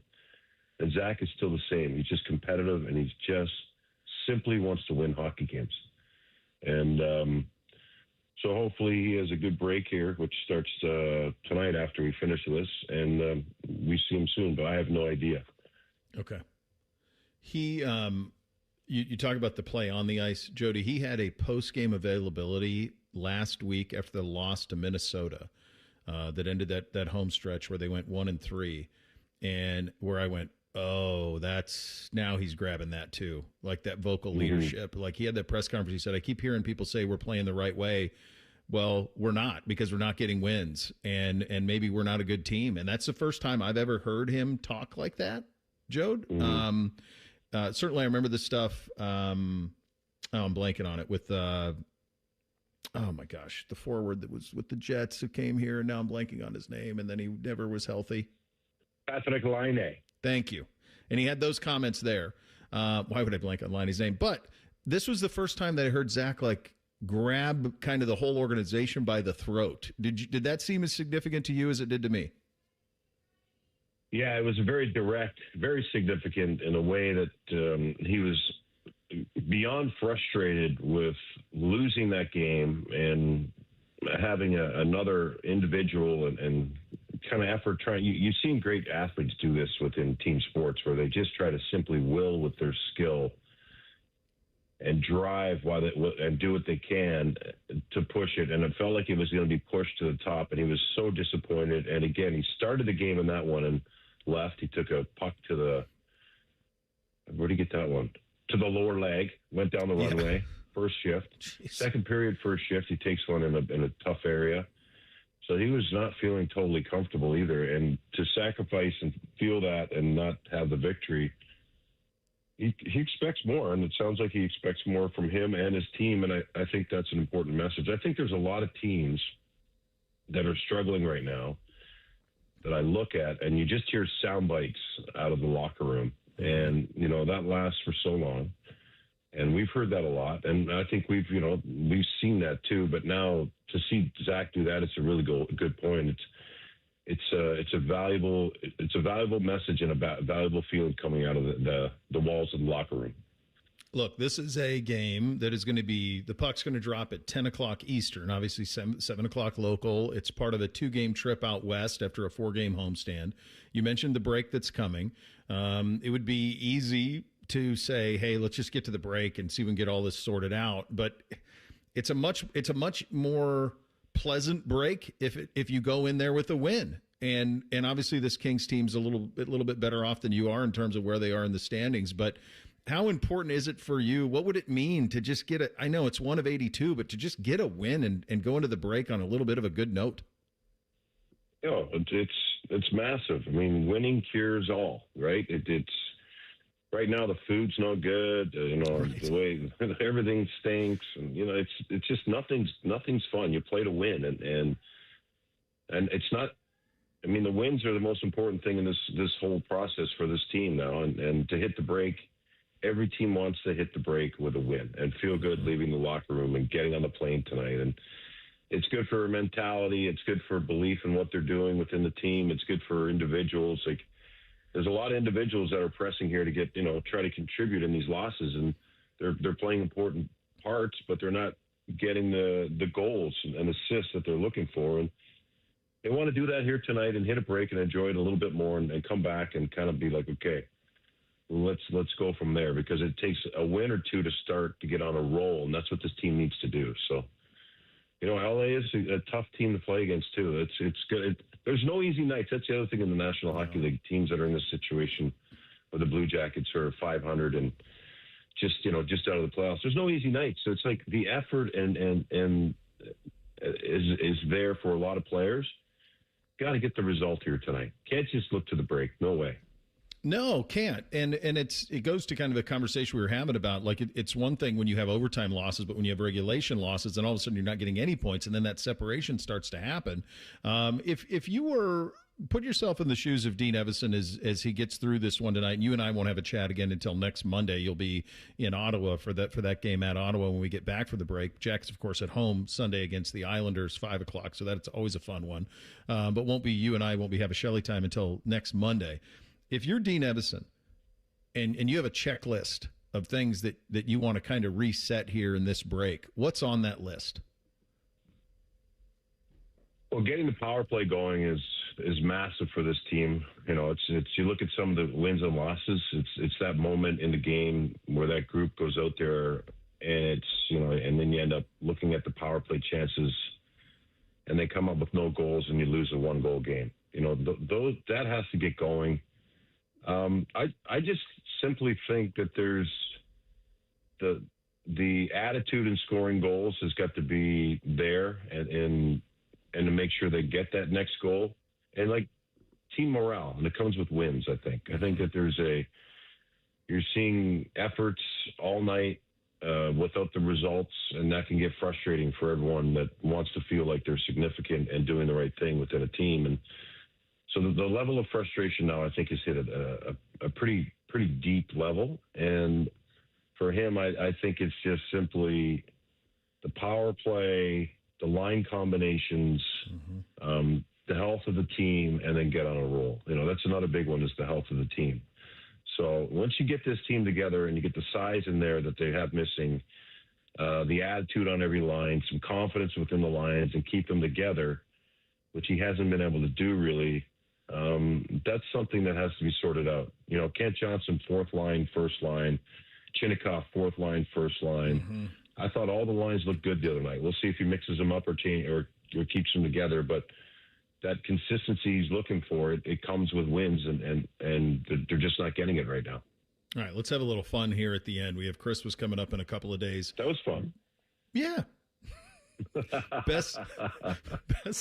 Best Christmas present you ever remember from jolly old St. Nick when you were a wee boy? I got a black and yellow BMX bike with the racer bike with the number on it and on the side. Come on. Yeah. Just Meg wheels on that sucker? Did you have Meg wheels on that sucker? No, we didn't have Meg wheels. So no, that was my greatest. I remember old Santa left that under the tree, and I hopped on that thing and rode it all day in the rain, actually, on Vancouver Island in the mud. Yeah, that was tremendous. How about you? There was did you ever play with the G.I. Joe action figures as a kid? Do you remember those? I did indeed, yes. Okay. I got the USS Flag, the aircraft carrier. Wow. Yeah, that was a big one. Amazing. Crazy. Yeah. Crazy. Yeah, that was a one. And I didn't realize even at the time that it was as rare as it was to have it. And my dad still has it in the house. It's not in much state of repair, but we do still have it, and it's still in the mix. Yeah. But you remember it forever. Fantastic. Yeah. Yeah. No, ours G.I. Joes are all gone, but that's special. Yeah. Hey, man. I don't know why I never got that. Maybe you say it's a limited edition? I don't know. It seems like it's rare now. I didn't realize it as a kid that it was. Right. But I've mentioned it before, and people are like, I can't believe you had that. And I think maybe it was rare. I don't know. Who knows? But I also one time got a dog in my stocking, Chico, a little Chihuahua. That was special. A real dog? A real dog in my stocking. Not at the bottom. He was hanging out the top of the stocking. Oh my God! I don't know how Santa did that, but it was. How did you get him to stay still all that time? My God! I mean, you'd think it would be magic, man. What'd you name it? Chico. Great name for a Chihuahua dog. That's fantastic. That is fantastic. Good dog. He was fabulous. God. Yeah, he was my buddy. That's awesome. But yeah, Christmas is fun. I'm looking forward to this just to hang out and relax. It's been a busy run here, and I think, as a player, you always look to the break. Segment the game. It just segments the season a little bit. Sure. So I think this will be nice. Well deserved for you, buddy. You're calling about 1,000 games, it seems, every single week. So we greatly appreciate it. It is, yeah. But at the same time, it's going to be good to be with the fam and get back here. And Merry Christmas to you and your family, buddy. And we'll talk next week. All right, Paul. Thank you, buddy. Merry Christmas. Enjoy with the break. And to all the listeners, have a great one. All right, buddy. There he goes. A little bit of Shelley time as he is in sunny Los Angeles for the Jackets and Kings tonight. We'll get you three things on a Monday up next. Bishop and Friends right here on The Fan. The only workplace in America to participate in the Doorknob Fart Game. And we also play office basketball and sometimes do radio. The Fan, Ohio sports destination. Through trusted relationships and national reach, CVS Health is uniquely positioned to simplify care. Learn more at cvshealth.com/Investor Day. FIFA World Cup 2026 is coming soon, but your opportunity to be there starts now through an exclusive offer with an eligible Bank of America Visa credit card. For a limited time, become a new customized cash rewards or unlimited cash rewards Visa credit card holder, and you will be eligible for a chance to purchase FIFA World Cup 2026 tickets. Learn more at BofA.com/cardFWC26. What would you like the power to do? Bank of America, proud to be the official bank of FIFA World Cup 2026. Bank of America NA in partnership with Visa. Terms apply. Rights reserved. We know exactly what you're not thinking about right now. Wiper blades. But now that you are, take a moment to think about how Rain-X is the #1 brand of wiper blades in America. Why? Because Rain-X thinks about wiper blades all the time. We obsess, so you don't have to. Simply install our blades and then think about literally anything else. So choose Rain-X, America's #1 wiper blades, and then go back to not thinking about wiper blades. Rain-X. Outsmart the elements. Twin Peaks is the best in the game. Here, your favorite drafts are poured at a frosty 29 degrees, and rare barrel-aged whiskeys are served just the way you want them. It's bigger game days and bolder fight nights. I mean, where else can you find a scratch kitchen that always comes in clutch every day from lunch to late night? Only at Twin Peaks, the #1 sports bar. Hit a home run for happy hour and ask your Twin Peaks girl about local specials on drafts, cocktails, shots, and more. At Giant Eagle, we're here for the holidays because it's time to break out the family recipes. Because your get-togethers bring everyone together. Giant Eagle is helping bring the holiday magic home because it matters. Great Lakes Hyundai, the savings are so good. Right now, save on new Santa Fe and Tucson's with 0% financing and make no payments for 90 days. 0%. Columbus or Dublin or GLakesHyundai.com with approved credit ends 1/2/26. Once there was a man who couldn't stand. A mom who couldn't wait. A scientific community that said it couldn't be done. And then you. And then I. And then we. Brought neuromuscular disease into screaming color with the Muscular Dystrophy Association. For 75 years, our voices have thundered through the halls of Congress.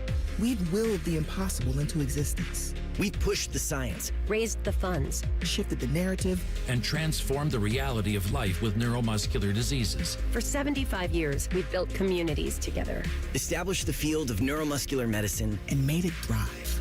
Call that a legacy. Call it impact. Call it momentum. Just call it ours. Because it's the generations of community heroes that give MDA the strength we have today. And until neuromuscular disease is a thing of the past, you couldn't stop us if you tried. Join us and celebrate 75 years of breakthroughs at MDA75.org. Back in the day, if you wanted to listen to The Fan, you turned on the radio, and that was the end of the story. But now, oh baby, stream us live on The Fan app, TuneIn app, iHeart app, we're everywhere. The Fan, Ohio's streaming destination. Hey Max, you look absolutely dashing in that purple tie. Ready to harness the world? You bet, Daisy. I'm ready as I'll ever be. And might I say, your purple tie really pops with your vest. Thanks. I almost went with a cape, but didn't want to come across as pretentious. Nonsense. Anyone in our line of work should rock a cape. You might be onto something, Max. Phew, so here we go. First day on the job. We've got this, right? Right. Don't forget, we both graduated from Dogs Inc. with honors. Which means I can guide my human around a busy city with ease. And I can give my human a restful night. I hope my human is kind and loving. And I hope mine likes wet kisses and zoomies. Ready to make a difference? Born ready. Let's go. Discover how extraordinary dogs like Daisy and Max change lives at no cost to the recipients. Visit dogsinc.org.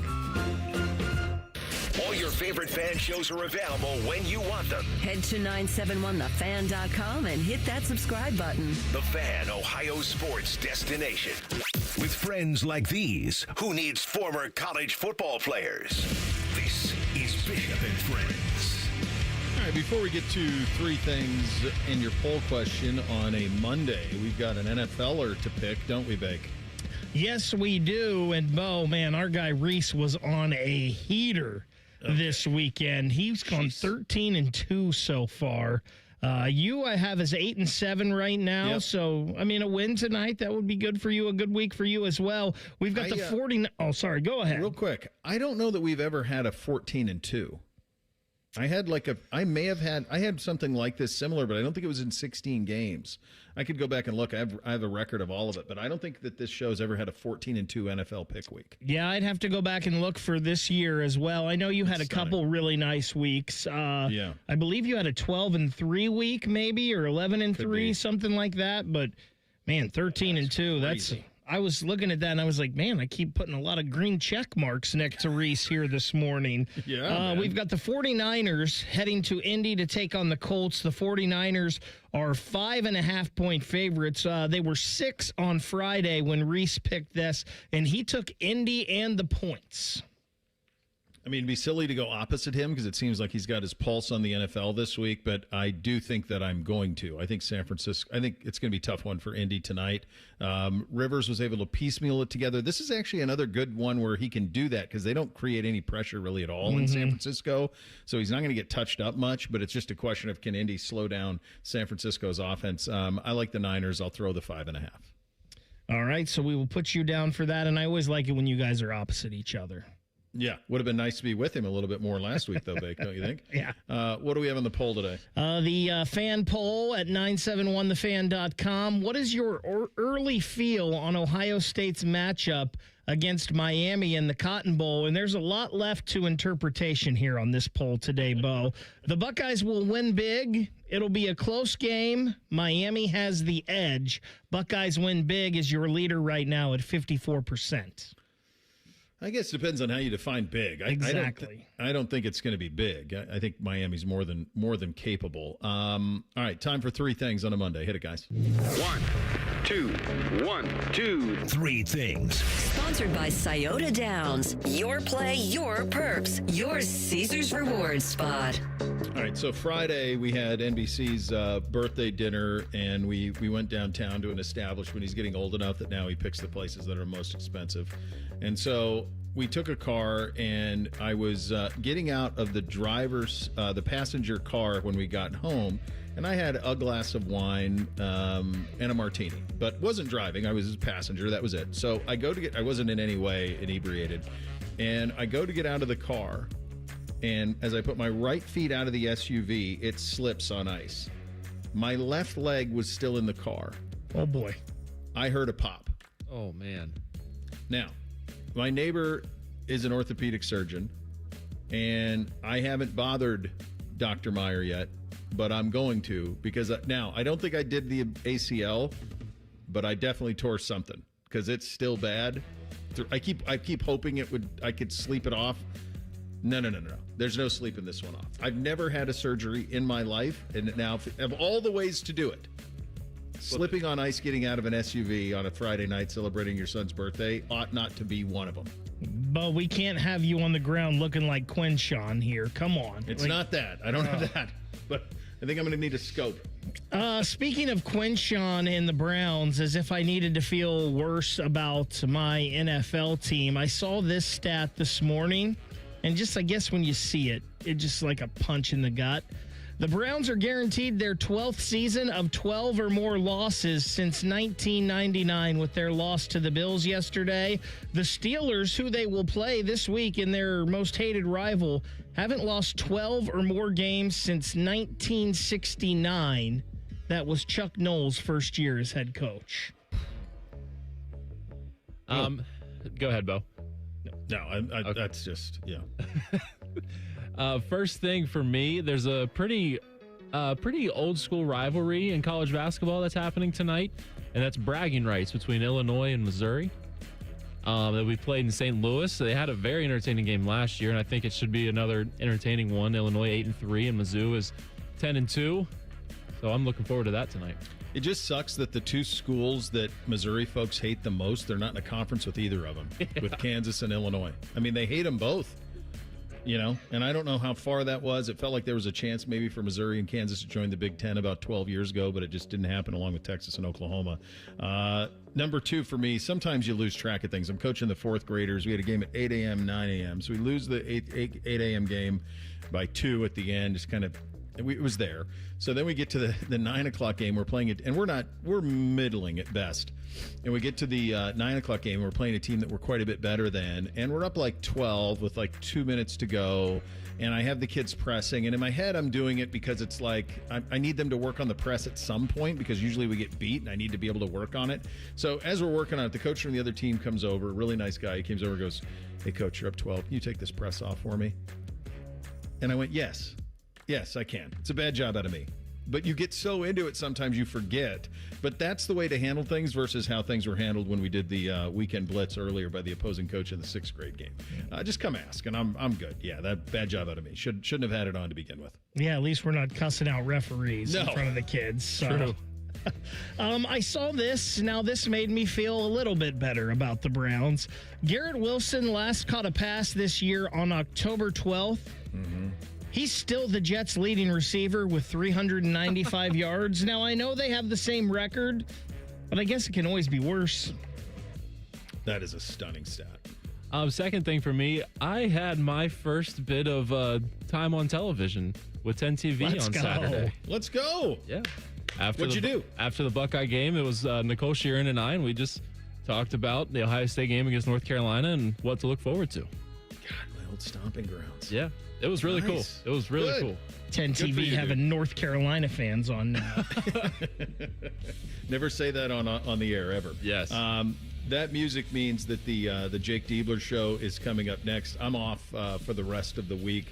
This will be the collective 3 for everybody. Just happy holidays, Merry Christmas to everybody. So thankful for the audience, so thankful for the platform, so thankful that I get to work with guys like Bake and Rhyme Time and Reese and all of the regulars that are in there and work at a station that's as good as this one is. And we'll come back next week rocking and rolling, ready for a Cotton Bowl date on New Year's Eve against the Miami Hurricanes. So Merry Christmas to all of you out there, and happy holidays as well. The Jake Diebler show is coming up next. You have that to look forward to, which is very, very nice. We are back tomorrow. Bishop and Friends, right here on The Fan.